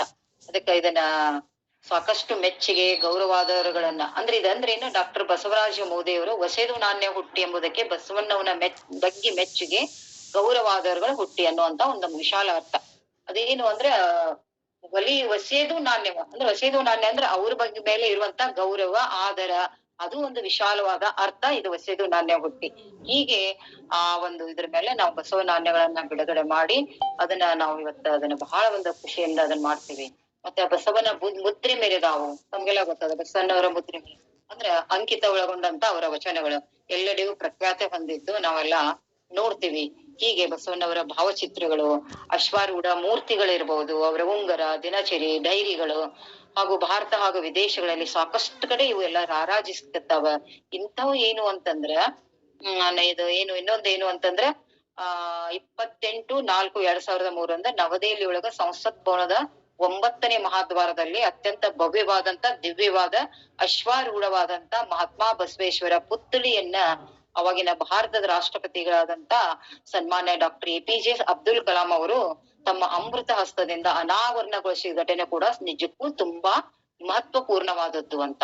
ಈ ಒಂದು ಐತಿಹಾಸಿಕ ಕಾರ್ಯಕ್ಕೆ ಮೂಲ ಪ್ರೇರಕರು ಯಾರು ಅಂತಂದ್ರೆ ಬಸವ ಸಮಿತಿಯ ಸಂಸ್ಥಾಪಕ ಅಧ್ಯಕ್ಷರು ಹಾಗೂ ಭಾರತದ ಮಾಜಿ ಉಪರಾಷ್ಟ್ರಪತಿಗಳಾದಂತ ಲಿಂಗೈಕ್ಯ ಡಾಕ್ಟರ್ BD ಜತ್ತಿ ಅವರು ಅಂತ. ಹೀಗೆ ಹೇಳ್ತಾ ಹೋದ್ರೆ ಮತ್ತ ಅದ್ರ ಜೊತೆಗೆ ಬಸವ ಸಮಿತಿಯ ಈಗಿನ ಅಧ್ಯಕ್ಷರಾದ ಅರವಿಂದ್ ಜಂತಿ ಅವರು ಇರ್ಬೋದು, ಕಲಬುರಗಿ ಶರಣ ಬಸವೇಶ್ವರ ಸಂಸ್ಥಾನದ ಮಹಾದಾಸೋಹದ ಪೀಠಾಧಿಪತಿಗಳಾದ ಪರಮ ಪೂಜ್ಯ ಡಾಕ್ಟರ್ ಶರಣ ಬಸವಪ್ಪ ಅವಪ್ಪ ಅವರುಗಳು. ಹೀಗೆ ಇಂತಿಂತ ಮಹನೀಯ ಅಂದ್ರ ಯಾರ್ದೋ ಒಂದು ಕೈಲಿಯಿಂದ ಅದು ಏನು ಅಂತಂದ್ರೆ ಆ ಕೆಲಸ ಆಗ್ಬೇಕು ಅಂತಂದ್ರೆ ಪರೋಕ್ಷವಾಗಿ ಅವ್ರ ಕೈಲಿ ಮಾಡಿಸುವಂತದ್ದಾಗಿರ್ತದ. ಅಷ್ಟೇ. ಅದನ್ನ ಹೇಳಿದವರು ಯಾರು? ತ್ರಿಪದಿ ಒಳಗ ಸರ್ವಜ್ಞ ಹೇಳಿದ್ರು. ಮಾಡಿದವರು ಈ ತರ ಅದು ದೈವ ಪ್ರೇರಿತ ಅಂತ ಹೇಳ್ಬಹುದು. ಅವರ ಅಮೃತ ಹಸ್ತದಿಂದ ಅವರಿಂದ ಮಾಡಿಸ್ಲಿಕ್ಕೆ ಆ ಒಂದು ದೈವ ಪ್ರೇರಣೆ ಆಗಿರ್ತದ. ಅಂಥವ್ದು ಇವತ್ತ ನಮ್ಮ ಇದ್ರೊಳಗೆಲ್ಲ ಆಗ್ಯದ ಅಂತನ್ನ ಮಾತನ್ನ ಹೇಳ್ತಾ ಜೊತೆಗೆ ಹೀಗೆ ಒಟ್ಟಾರೆ ನಾವು ಪ್ರಪಂಚದ ಒಂದು ಬಹುಭಾಗ ನೋಡ್ಬಿಟ್ರ ಎಲ್ಲವೂ ಬಸವಮಯವಾಗಿರೋದು ನಮ್ಗ್ ಬಹಳ ಸಂತೋಷ ಸಂಗತಿ ಅಂತ. ಅದಕ್ಕ ವಿಶ್ವಗುರು ಬಸವಣ್ಣವರ ಏನು ಅಂದ್ರೆ ಸಮಕಾಲೀನರಾಗಿದ್ದಂತ ಮಡಿವಾಳ ಮಾಚಿದವರು ಕೂಡ ತಮ್ಮ ಕಾಲದಲ್ಲೇ ಬಸವಣ್ಣವರನ್ನ ಕುರಿತು ಅವರು ಕೂಡ ಏನು ಅಂತಂದ್ರೆ ಒಂದ್ ಮಾತಿಲ್ಲ ಅವರು ಕೂಡ ಹೇಳ್ಯಾರ ಅನ್ನುವಂತ ಮಾತನ್ನ. ಹೀಗೆ ಮತ್ ಇನ್ನೊಂದು ಧರೆ ಯಾವಾಗ ವಶವಾಗದಿರುವುದೇ, ಧರೆ ಯಾವಾಗ ವಶವಾಗದಿರುವುದೇ, ಜಗತ್ತೇ ಬಸವಣ್ಣವರ ಆಕರ್ಷಣೆಗೆ ಅಧೀನವಾಗುವುದು. ಈಗ ಎಲ್ಲೆಲ್ಲೂ ಬಸವಣ್ಣವರ ಭಾವಚಿತ್ರಗಳು ಮತ್ತೆ ನಾವು ಇವತ್ ನೋಡ್ರಿ ಎಷ್ಟು ಕೆಲಸಗಳನ್ನ ಮಾಡ್ಲಿಕತ್ತೀವಿ. ಈ ರೀತಿಯಾದಂತ ಬಸವಣ್ಣವರ ಕುರಿತು ಈ ರೀತಿಯ ಒಂದು ಆಧ್ಯಾತ್ಮಿಕ ಚಿಂತನೆ ಇವೆಲ್ಲವೂ ಸಾಕಷ್ಟು ಇವತ್ತ ಆಫ್ಲೈನ್ ದೊಳಗ ಆನ್ಲೈನ್ ದೊಳಗ ಎಲ್ಲೇ ಹೋದ್ರೂ ಕೂಡ ನೋಡ್ರಿ ಪ್ರತಿಯೊಂದು ಶಾಲೆ ಕಾಲೇಜ್ದೊಳಗ ಬಸವಣ್ಣರ ಭಾವಚಿತ್ರ ಮತ್ತ ಏನು ಅಂತಂದ್ರ ಸಾಂಸ್ಕೃತಿಕ ರಾಯಭಾರಿ ನೋಡ್ರಿ ಅವ್ರ ಇಲ್ಲದೆ ಅಂದ್ರ ಯಾವ ರೀತಿಯಾಗಿ ನಾವು ಬಸವಣ್ಣವ್ರನ್ನ ಇವತ್ತ ಅವರನ್ನ ಬಳಸ್ಕೊಂಡು ಅಂದ್ರೆ ಈ ನಾವು ಅವ್ರ ಜೊತೆಗೆ ಅವರ ಎಲ್ಲಾ ಒಂದು ತತ್ವಗಳ ಆಧಾರಗಳನ್ನ ಅವರೆಲ್ಲಾ ವಚನಗಳನ್ನ ನಾವು ಇವತ್ತ ತೆಗೆದುಕೊಂಡು ಮುಂದ್ ಹೋಗ್ಲಿಕ್ಕತ್ತೀವಿ. ಅಂದ್ರೆ ಬಸವಣ್ಣವರ ಏನು ಅಂತಂದ್ರ ವಚನಗಳು ಎಲ್ಲಾ ಕಾಲಕ್ಕೂ ಅರ್ಥಪೂರ್ಣ, ಅಂದು ಇಂದು ಮುಂದೆ ಕೂಡ. ಅದಕ್ಕ ಇವತ್ತಂತೂ ನಾವ್ ಇನ್ನೂ ಹೆಚ್ಚಾಗ್ಲಿ ಅಂತೀನಿ ನಾನು. ಯಾಕಂದ್ರೆ ಬಸವಣ್ಣವರ ಏನು ಅಂತಂದ್ರ ಏನು ಅವ್ರ ವಚನಗಳು ಅಂತಂದ್ರೆ ಸಾರ್ವಕಾಲಿಕ ಸತ್ಯವನ್ನ ಹೇಳುವಂತವು. ಅವು ಎಂದಿಗೂ ಅದಕ್ಕೆ ಕೊನೆ ಅನ್ನೋದೇ ಇಲ್ಲ. ಅಂತಹ ಬಸವಣ್ಣವ್ರನ್ನ ಇವತ್ತ ನಾವು ನೀವು ಎಲ್ರೂ ಇವತ್ತ ಹೆಚ್ಚು ಹೆಚ್ಚು ಬಸವ ತತ್ವಗಳಿಗೆ ಬಸವಣ್ಣವರ ವಚನಗಳಿಗೆ ಹೆಚ್ಚಿನ ಒಂದು ಆಕರ್ಷಣೆಗೆ ಅಥವಾ ಅವರ ಆ ವಚನಗಳಿಗೆ ಪ್ರೋತ್ಸಾಹ ಕೊಟ್ಟು ಎಲ್ಲೆಡೆ ನಾವು ಅದನ್ನ ಪ್ರಚುರ ಪಡಿಸ್ಲಿಕ್ಕತ್ತೀವಿ. ಕೇವಲ ನಮ್ ದೇಶದೊಳಗ ಅಷ್ಟ ಅಲ್ಲ, ಬೇರೆ ಬೇರೆ ದೇಶದೊಳಗ ಬಸವಣ್ಣವರ ಪುತ್ಥಳಿಗಳನ್ನ ಅವರ ಮುದ್ರೆಗಳನ್ನ ಅದನ್ನ ಧರೆ ಯಾವಾಗ ವಶವಾಗದಿರುವುದೇ. ಧರೆ ಕೇವಲ ನಾವು ಭಾರತದವರಷ್ಟೇ ಅಲ್ಲ, ಬೇರೆ ಬೇರೆ ದೇಶದೊಳಗುನು ಕೂಡ ಬಸವಣ್ಣವ್ರನ್ನ ಪುತ್ಥಳಿ ಇಟ್ಟು ಅವ್ರ ಬಗ್ಗೆ ನಿಮ್ಗೆಲ್ಲ ಅದು ಗೊತ್ತದ. ಎಲ್ಲೆಲ್ಲ ಅವರ ಪುತ್ಥಳಿಯನ್ನಿಟ್ಟು ಯಾವ ರೀತಿಯಾಗಿ ಮಾಡ್ಲಿಕ್ಕತ್ತಾರ. ಅದಕ್ಕ ಅಂತ ಮಹಾನುಭಾವ ಅಣ್ಣ ಬಸವಣ್ಣವರ ಕುರಿತು ಏನು ಅಂತಂದ್ರ ಈ ತ್ರಿಪದಿ ಒಳಗ ಅವರು ಹೇಳಿದ್ದು. ಹೀಗೆ ಇನ್ನೂ ಸಾಕಷ್ಟು ಕಾಲಜ್ಞಾನ ವಚನಗಳನ್ನ ಅವರು ಹೇಳ್ತಾ ಬರ್ತಾರ. ಅದಕ್ಕ ಉಳಿದಂತ ಏನು ಅಂತಂದ್ರ ತ್ರಿಪದಿಗಳನ್ನ ಸರ್ವಜ್ಞನ ತ್ರಿಪದಿಗಳನ್ನ ನಾಳೆ ನಾನು ಇವನ್ನ ಮುಂದುವರಿಸ್ತೇನೆ, ಕಂಟಿನ್ಯೂ ಮಾಡ್ತೀನಿ ಅಂತ ಹೇಳ್ತಾ ಇವತ್ತ ನನ್ನ ಒಂದು ನಿಲುವಿಗೆ ಸಿಕ್ಕಷ್ಟು ಇಲ್ಲಿ ಸಾಕಷ್ಟು ಜನ ಬಹಳ ಮಂದಿ ಮೇಧಾವಿಗಳಿದೀರಿ. ಅವರಷ್ಟು ದಯವಿಟ್ಟು ನನಗ ಅದ್ರ ಬಗ್ಗೆ ಸರಿಯಾದ ಇದು ಗೊತ್ತಿಲ್ಲ. ನನ್ನ ಹರಿವಿಗೆ ನನಗ್ ಎಷ್ಟು ತಿಳಿದದ ಅಷ್ಟನ್ನ ಮಾತ್ರ ನಾನು ತಮ್ಮ ಮುಂದೆ ಹೇಳೇನಿ. ನನಗ ಎಲ್ಲಾ ಗೊತ್ತೈತಿ ಎಲ್ಲಾ ತಿಳಿದೈತಿ ಅಂತ ದಯವಿಟ್ಟು ನಾನ್ ತಮ್ಮ ಮುಂದೆ ಹೇಳ್ಕೊಂಡಿಲ್ಲ. ಎಷ್ಟು ಗೊತ್ತಿದ್ದನ್ನ ತಮ್ಮ ಮುಂದ ಹೇಳಿ ನಾನು ಏನಪ್ಪಾ ಅಂದ್ರೆ ಸರ್ವಜ್ಞ ನನಗೆ ಹೇಳಿದ್ದನ್ನ ಬಸವಣ್ಣವರ ಪಾದಗಳಿಗೆ ಸಮರ್ಪಿಸಿ, ನನ್ನ 2 ಮಾತುಗಳನ್ನ ಬಸವಣ್ಣರ ಪಾದಗಳಿಗೆ ಸಮರ್ಪಿಸಿ ಇವತ್ತು ಇದಕ್ಕ ಇಲ್ಲಿಗೆ ಈ ಒಂದು ಏನು ಅಂತಂದ್ರೆ ಉಪನ್ಯಾಸಕ್ಕ ನಾನು ವಿರಾಮ ಕೊಡ್ತೇನೆ. ಎಲ್ಲರಿಗೂ ಶರಣಾರ್ಥಿಗಳು. ಮುಂದಿನದಂದ ನಾಳೆ ಅದನ್ನ ಮುಂದುವರಿಸ್ತೇನೆ ಅಂತ. ಧನ್ಯವಾದಗಳ್ರಿ ಅಕ್ಕ. ಬಹಳ ಅದ್ಭುತವಾದಂತಹ ವಿಚಾರಗಳನ್ನ ಅಥವಾ ಆ ಕಾಲಜ್ಞಾನದ ವಚನಗಳನ್ನ ಉತ್ತುಂಗಿ ಚೆನ್ನಪ್ಪ ರೆವರೆಂಡ್ ಉತ್ತುಂಗಿ ಚೆನ್ನಪ್ಪನವರು ವಿಂಗಡಿಸಿರ್ತಕ್ಕಂತ ಸರ್ವಜ್ಞಾನ ವಚನಗಳಲ್ಲಿ ಕಾಲಜ್ಞಾನದ ವಚನಗಳನ್ನ ತೆಗೆದುಕೊಂಡು ಬಹಳ ಅದ್ಭುತವಾಗಿ ಹೇಳಿದ್ರಿ. ಸರ್ವಜ್ಞ ನೀವು ಹೇಳದಂಗ ಎಲ್ಲವನ್ನ ಬಲ್ಲವರಾಗಿದ್ರು. ಇವತ್ತ ನಡೆದದ್ದ ಏನ್ರ ಹೇಳ್ಬೋದು, ಆದ್ರ ಕಾಲಜ್ಞಾನ ಅಂದ್ರ ಮುಂದಿಂದ ಆಗುವಂತದ್ದನ್ನೆಲ್ಲಾ ಅವರು ಹೇಳಿದ್ರು. ಹೆಂಗ ಜಾತಿ ಭೇದ ಇನ್ನೂ ಹೆಚ್ಚಾಗ್ತದ ಅಥವಾ ಈ ವೈಜ್ಞಾನಿಕವಾಗಿ ವಿಮಾನ ಆಮೇಲೆ ರೈಲ್ವೆ ಇವೆಲ್ಲವುಗಳು ಅಣುಬಾಂಬ್ ತಯಾರಾಗೋದು ಇವೆಲ್ಲವುಗಳನ್ನ ಮೊದಲೇ ಅವರು ಎಲ್ಲವನ್ನ ತಿಳ್ಕೊಂಡಿದ್ರು ಅಥವಾ ಹಿಂಗ ಆಗ್ತದ ಅಂತ ಹೇಳಿ ಅವರು ಊಹೆ ಪಟ್ಟಿದ್ರು. ಅವರ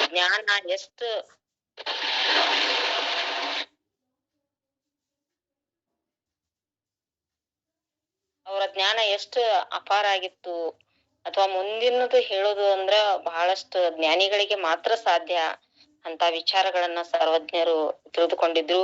ಮತ್ತ ಬಸವಣ್ಣನವ್ರ ಬಗ್ಗೆನು ಎಷ್ಟು ಆಧಾರ ಭಾವದಿಂದ ಅವರನ್ನ ನಂಬಿ ನಾನು ಇದು ಮಾಡ್ತೀನಿ ಅಥವಾ ಶಿವನಿಗೆ ಪಾತ್ರರಾದಂತ ಬಸವಣ್ಣ ನೀನು ಅಂತ ಹೇಳಿ ಅವರನ್ನ ಹೊಗಳಿ ಹೇಳ್ಯಾರ.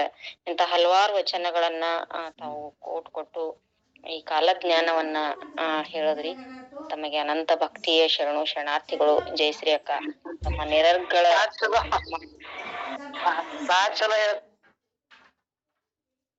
ಧನ್ಯವಾದ್ರಿ ತಾರಮ್ಮ, ತಾರಾದೇವಿ ಕೋನಾಪುರಿ ಅಮ್ಮ ಅವರು. ಚೆನ್ನಾಗಿ ಹೇಳಿದ್ರು, ಇಂಟ್ರೆಸ್ಟ್ ಬಂತು, ಬಾಳ ಚಲೋ ಹೇಳಿದ್ರು. ಶರಣಾರ್ಥಿ ಶರಣಾರ್ಥಿಗಳು. ಹೌದ್ರಿ, ಬಹಳಷ್ಟು ನಿರರ್ಗಳವಾಗಿ ಒಂದು ಉಸಿರು ತಗೊಂಡ್ರೋ ಇಲ್ಲೋ ಅಷ್ಟು ಗೊತ್ತಿಲ್ಲ, ಅಷ್ಟು ವಚನಗಳನ್ನ ಕೊಟ್ಟು ಆಮೇಲೆ ಈಗ ಒಕ್ಕಲುತನಕ ಎಷ್ಟು ಬೆಲೆ ಬಂದದ, ಆ ಒಕ್ಕಲುತನಕ ಇಷ್ಟು ಬೆಲೆ ಅದ ಅನ್ನೋದನ್ನ ಅವಾಗನೇ ಸರ್ವಜ್ಞರು ಹೇಳ್ಯಾರ, 16ನೇ ಶತಮಾನದೊಳಗೆ ಹೇಳ್ಯಾರ ಅಂತ ಹೇಳಿದ್ರಿ. ಇವತ್ತ ನೋಡ್ರಿ, ಒಕ್ಕಲ ಕೋಟಿ ವಿದ್ಯೆಗಳಲ್ಲಿ ಮೇಟಿ ವಿದ್ಯೆ ಲೇಸು ಅಂತ ಹೆಂಗ್ ಹೇಳ್ಯಾರಲ್ಲ, ಅಂದ್ರ ಎಲ್ಲಾ ವಿದ್ಯೆಗಳಿಗಿಂತಲೂ ಆ ಒಕ್ಕಲತನದ ವಿದ್ಯೆ ಬಹಳಷ್ಟು ದೊಡ್ಡದದ. ಆಮೇಲೆ ಗಡಿಗ ಕಾಯ್ತಕ್ಕಂತ ಯೋಧರ ಬಗ್ಗೆ ಎಲ್ಲವನ್ನ ಸಹಿತಕ್ಕ ಹೇಳ್ಯಾರ. ಇವತ್ತ ಆ ಗಡಿ ಕಾಯ್ತಾರ ಯೋಧರು ಅಲ್ಲಿ ಅದಾರ ಅಂತ ಹೇಳಿ ನಾವೆಲ್ಲರೂ ನಿಶ್ಚಿಂತೆಯಾಗಿ ಅವ್ರು ತಮ್ಮ ಪ್ರಾಣವನ್ನ ಪಣಕ್ಕಿಟ್ಟು, ನೋಡ್ರಿ ಎಂತ ಒಂದು ಅದ್ಭುತ, ಮೈ ಮನ ರೋಮಾಂಚನಗೊಳ್ತದ ಅವರನ್ನ ನೆನೆಸ್ಕೊಂಡ್ರ. ಅಂತ ಯೋಧರ ಬಗ್ಗೆನೂ ಅವಾಗನೇ ಸರ್ವಜ್ಞ ಹೇಳ್ಯಾರ. ಇವೆಲ್ಲವುಗಳನ್ನ ಕೊಟ್ಟು ಬಹಳ ಅದ್ಭುತವಾಗಿ ತಾವು ಮಾತನಾಡಿದ್ರಿ ಅಕ್ಕ. ತಮಗೆ ಅನಂತ ಭಕ್ತಿಯ ಶರಣಾರ್ಥಿಗಳು. ಮತ್ತೆ ನಾಳೆ ನಿಮ್ಮ ಮಾತುಗಳನ್ನ ಕೇಳಕ ನಾವೆಲ್ಲರೂ ಉತ್ಸುಕರಾಗಿದ್ದೀವಿ. ಈಗ ಡಾಕ್ಟರ್ ಡಿ ಎ ಬಾಗಲಕೋಟೆ ಅಪ್ಪಾಜಿ ಅವರು ಮಾತಾಡ್ರಿ. ಜಯಶ್ರೀ ಮೇಡಮ್ ಅವರು ಒಂದ್ ರೀತಿ ಜಲಪಾತದಂತೆ ತಮ್ಮ ಒಂದು ಮಾತುಗಳನ್ನು ಹೇಳಿದ್ರು. ಅದಕ್ಕೆ ನಾನು ವೈಯಕ್ತಿಕವಾಗಿ ಅವರಿಗೆ ಅಭಿನಂದನೆಗಳನ್ನು ಸಲ್ಲಿಸ್ತೀನಿ. ಇನ್ನ ಕೆಲವೊಂದು ಅಂಶಗಳನ್ನ ನಾನು ಇಲ್ಲಿ ಸ್ಪಷ್ಟಪಡಿಸ್ಲಿಕ್ಕೆ ಇಚ್ಛಾ ಪಡ್ತೀನಿ. ಏನು ಅಂತಂದ್ರೆ, ಸರ್ವಜ್ಞ ಅನ್ನೋದು ಏನದ ನೋಡ್ರಿ, ಅದು ಪರಶಿವನ ಒಂದು ಹೆಸರು ಹೌದು. ಹೀಗಾಗಿ ಶಿವಯೋಗಿಗಳು ಯಾರು ಪರಿಪೂರ್ಣತೆಯನ್ನು ಪಡ್ಕೊಂಡು ಪರಶಿವನಂತೆ ತಮ್ಮ ಸ್ವರೂಪವನ್ನು ಹೊಂದಿಸಿಕೊಂಡು ಪರಶಿವನಲ್ಲಿ ಒಂದಾಗ್ತಾರೆ, ಅವ್ರಿಗೆ ಕಾಲಾತೀತರು ಅಂತ ಕರೀತಾರ ತಮ್ಮ. ಯಾಕಂದ್ರೆ ಪರಶಿವ ಹೇಗ ಕಾಲಾತೀತವೋ ಹಾಗೇನೆ ಪರಶಿವನಲ್ಲಿ ಒಂದಾದಂತ ಶಿವಯೋಗಿಗಳು ಕಾಲಾತೀತರು ಅನ್ನೋದ್ರಿಂದ ನಮ್ಮ ಬದುಕು ಅಥವಾ ಲೋಕಜೀವಿಗಳ ಬದುಕು ಒಂದು ಮಿತಿಗೆ ಒಳಪಟ್ಟಿರ್ತದೆ. ಈ ಮಿತಿಯನ್ನ ಮೀರಿ ಕಾಲಾತೀತರಾಗುವವರು ಶಿವಯೋಗಿಗಳು. ಅದಕ್ಕ ವಿವೇಕಾನಂದರು ಒಂದು ಮಾತು ಹೇಳ್ತಾರೆ. ಅದೇನು ಅಂತಂದ್ರೆ, ಶಿವಯೋಗಿಗಳ ಮುಂದೆ ಭೂತ, ವರ್ತಮಾನ ಮತ್ತು ಭವಿಷ್ಯತ್ತುಗಳು ಪುಸ್ತಕದ ತೆರೆದ ಹಾಳೆಗಳಂತೆ ಇರುತ್ತವೆ ಅಂತ ಹೇಳ್ತಾರೆ ನೋಡಿ. ಅದರ ಅರ್ಥ ಸರ್ವಜ್ಞ ಕವಿಯೂ ಕೂಡ ಒಬ್ಬ ಶಿವಯೋಗಿ. ಹೀಗಾಗಿ ಬಸವಣ್ಣನವ್ರ ಬಗ್ಗೆ ಆಯ್ತು ಅಥವಾ ಬೇರೆ ಒಂದು ಯುಗ ಬಗ್ಗೆ ಆಯ್ತು, ಅದು ಭೂತ, ವರ್ತಮಾನ, ಭವಿಷ್ಯಗಳು ಅವ್ರ ಕಣ್ಮುಂದೆ ಸಹಜವಾಗಿ ನಲ್ದಾಡ್ತಾವ ಅನ್ನೋದ್ರಿಂದಾಗಿ ಅದು ಏನ್ ಬೇಕಾದ್ರೂ ಅವ್ರು ತಗೊಂಡು ಹೇಳ್ಬಹುದು ಅವ್ರು. ಆ ಕಾರಣದಿಂದಾಗಿ ಬಸವಣ್ಣನವ್ರ ಬಗ್ಗೆ ಅವ್ರು ಹೇಳಿದ್ದು ಏನದ ನೋಡ್ರಿ, ಅದನ್ನೊಂದು ಸ್ವಲ್ಪ ಇಲ್ಲಿ ಇಚ್ಛಾ ಪಡ್ತೀನಿ. ಅದೇನು ಅಂತಾರೆ, ಬಸವ ಪೀಠವು ಎದ್ದು ಹೊಸೆದು ನಾಣ್ಯವು ಹುಟ್ಟಿ ಬಸವನ ಮುದ್ರೆ ಮೆರೆದಾವು ದರೆಯವರಿಗೆ ವಶವಾಗದಿವುದೇ ಸರ್ವಜ್ಞ. ಈಗ ಆ ವಚನ ಬರ್ತದ ನೋಡ್ರಿ. ಆ ವಚನ ಸರ್ವಜ್ಞ ಕಾಲಕ್ಕೆ ಆದಾಗ 19ನೇ ಶತಮಾನದ ಒಂದು ಕೊನೆಯವರೆಗೂ ಜನ ಅಥವಾ ಸೋಕಾಲ್ಡ್ ಬುದ್ಧಿವಂತರು ನಗ್ತಿದ್ರ. ಇದೇನೋ ಒಂದು ವ್ಯರ್ಥ ಒಂದು ಕಸರತ್ ಐತಿ ಅಂತ ಹೇಳುದು. ಆದ್ರೆ 20ನೇ ಶತಮಾನದಾಗ ಅಲ್ಲಿ ಬಸವ ಪೀಠ ಸ್ಥಾಪಿತ ಆಗ್ಯದ ನೋಡ್ರಿ. ಧಾರವಾಡ ಕರ್ನಾಟಕ ವಿಶ್ವವಿದ್ಯಾಲಯದೊಳಗ ಬಸವ ಪೀಠ ಸ್ಥಾಪಿತ ಆಗ್ಯದ. ಅದು ಕೂಡ ಒಬ್ಬ ಶಿವಯೋಗಿಗಳ ಒಂದು ಕಾರಣದಿಂದಾಗಿನೇ ಆಗೈತೆ. ಅಲ್ಲಿ ಸರ್ಕಾರ ಬೇರೆ ಬೇರೆ ಪೀಠಗಳನ್ನ ಸ್ಥಾಪಿಸ್ಲಿಕ್ಕೆ ಇಚ್ಛಾ ಪಟ್ಟು, ಆವಾಗ ವೀರಶೈವ ಪೀಠ ಒಂದು, ಜೈನ ಪೀಠ ಒಂದು, ಈಗ ಬೇರೆ ಬೇರೆ ಪೀಠಗಳನ್ನ ಸ್ಥಾಪಿಸ್ಲಿಕ್ಕೆ ಇಚ್ಛಾ ಪಟ್ಟಾಗ 3 ಲಕ್ಷ ರೂಪಾಯಿ ಡಿಪಾಸಿಟ್ ಇರ್ಬೇಕಂತ ಬಂತಪ್ಪ. 3 ಲಕ್ಷ ರೂಪಾಯಿ ಡಿಪಾಸಿಟ್ ಆ ಕಾಲಕ್ಕೆ ಅತ್ಯಂತ ದೊಡ್ಡ ಒಂದು ಅದು ಹಣ ಅಥವಾ ಒಂದು ದುಡ್ಡು. ಅದನ್ನ ಯಾರು ಕೊಡ್ಲಿಕ್ಕೆ ಸಾಧ್ಯ ಆಗ್ಲಿಲ್ಲ ಅಥವಾ ಯಾವ ಮಠಾಧೀಶರು ಅದಕ್ಕೆ ಇಚ್ಛಾ ಪಡ್ಲಿಲ್ಲ. ಆದ್ರ ಮುರುಗೋಡು ಮಹಾಂತ ಶಿವಯೋಗಿಗಳು ಅಷ್ಟೊತ್ತಿಗೆ ಏನಾಗಿತ್ತಂತಂದ್ರ, ಅವ್ರದ್ದು ಜನ್ಮ ಶತಮಾನೋತ್ಸವದ ಒಂದು ಕಾರ್ಯಕ್ರಮದಲ್ಲಿ ಲಕ್ಷದ ಮೇಲೆ 96,000 ರೂಪಾಯಿಗಳನ್ನ ಅರ್ಪಿಸಿದ್ರು. ಅದನ್ನ ಅಷ್ಟು ದುಡ್ಡಿನ ಚೆಕ್ ಅವ್ರಿಗೆ ಕೊಡ್ಲಾಕ್ ಹೋದಾಗ ಈ ಕಾಗದ ತಗೊಂಡ್ ನಾ ಏನ್ ಮಾಡ್ಲಿ ತಂದಿದ್ರು. ಈಗ ಅದನ್ನ ಅವ್ರು ನಿನ್ನ ಹೆಸರಲ್ಲಿ ಇಡ್ತೀವ್ರಿ ಬ್ಯಾಂಕ್ನಾಗ ಇರ್ತೈತೆ. ಅದ್ರ ಮುಂದೆ ಏನಾತಂದ್ರ, ಈ ಬಸವ ಪೀಠದ ಒಂದು ಇದು ಏನು ಬತ್ ನೋಡ್ರಿ, ವೀರಶೈವ ಪೀಠ ಅಂತ ಹೇಳ ಬಂದಾಗ ಅದನ್ನ ಅವ್ರಿಗೆ ಹೇಳಿದಾಗ 1,96,000 ಇನ್ ಮ್ಯಾಲ 1,04,000 ಏನದಲ್ಲ ಅದನ್ನ ಕೂಡಿ 3 ಲಕ್ಷ ಮಾಡ್ತೇನೆ ನಾನು ಅಂತ ಹೇಳಿ, ಯಾರು ದುಡ್ಡು ಕೊಡ್ತೀರಿ ಕೊಟ್ಟಪ್ಪ ಅಂದ್ರೆ 1 ತಾಸಿನೊಳಗೆ ಅಷ್ಟೆಲ್ಲ ದುಡ್ಡು ಸಂಗ್ರಹ ಆಗಿತ್ತು. ಈಗ 3 ಲಕ್ಷ ರೂಪಾಯಿ ಅವರಿಗೆ ಇಟ್ಟು ಅದನ್ನ ಡಿಪಾಸಿಟ್ ಇಟ್ಟು ಅದನ್ನ ವೀರಶೈವ ಪೀಠ ಅನ್ನೋ ಬದಲಾಗಿ ಬಸವ ಪೀಠ ಅಂತ ಇರ್ಲಿ ಅಂತ ಹೇಳಿದವರೇ ಮುರುಗೋಡು ಶಿವಯೋಗಿಗಳು.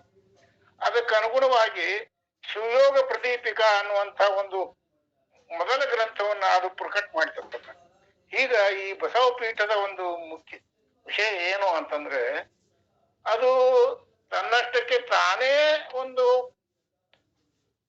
ಮುನ್ನುಗ್ಗುತ್ತದ ಅಥವಾ ಮುಂದೆ ಹೋಗ್ತದ, ಜಗತ್ತಿಗೆ ಪಸರಿಸ್ತದ. ಕಾರಣ ಏನು ಅಂದ್ರ ಅಲ್ಲಿ ಪರಿಪೂರ್ಣತೆ ಅದ. ಈ ಪರಿಪೂರ್ಣತೆಯ ಒಂದು ಅಂಶ ಏನದ ನೋಡ್ರಿ ಬಸವ ತತ್ವದೊಳಗದ ಅನ್ನೋದ್ರಿಂದ ಬಸವಣ್ಣನವರ ಒಂದು ಮುದ್ರೆ ಅಂದ್ರ ಮೂರ್ತಿಗಳು, ನೀವು ಈ ಉತ್ತರ ಕರ್ನಾಟಕದಾಗ ಬರ್ರಿ, ಯಾವ ಬೇಕಾದ ಊರಿಗೆ ಹೋಗ್ರಿಗೂ ಕೂಡ ಬಸವಣ್ಣವ್ರ ಒಂದು ಮೂರ್ತಿ ಇದ್ದೇ ಇರ್ತದೆ.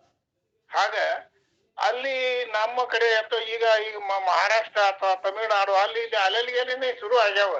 ಈಗ ಇಂಗ್ಲೆಂಡ್ ಒಂದು ಇದರಲ್ಲಿನೂ ಕೂಡ ಬಸವಣ್ಣವರ ಒಂದು ಮೂರ್ತಿ ಸ್ಥಾಪಿತ ಆಗಿದೆ ನೋಡ್ರಿ.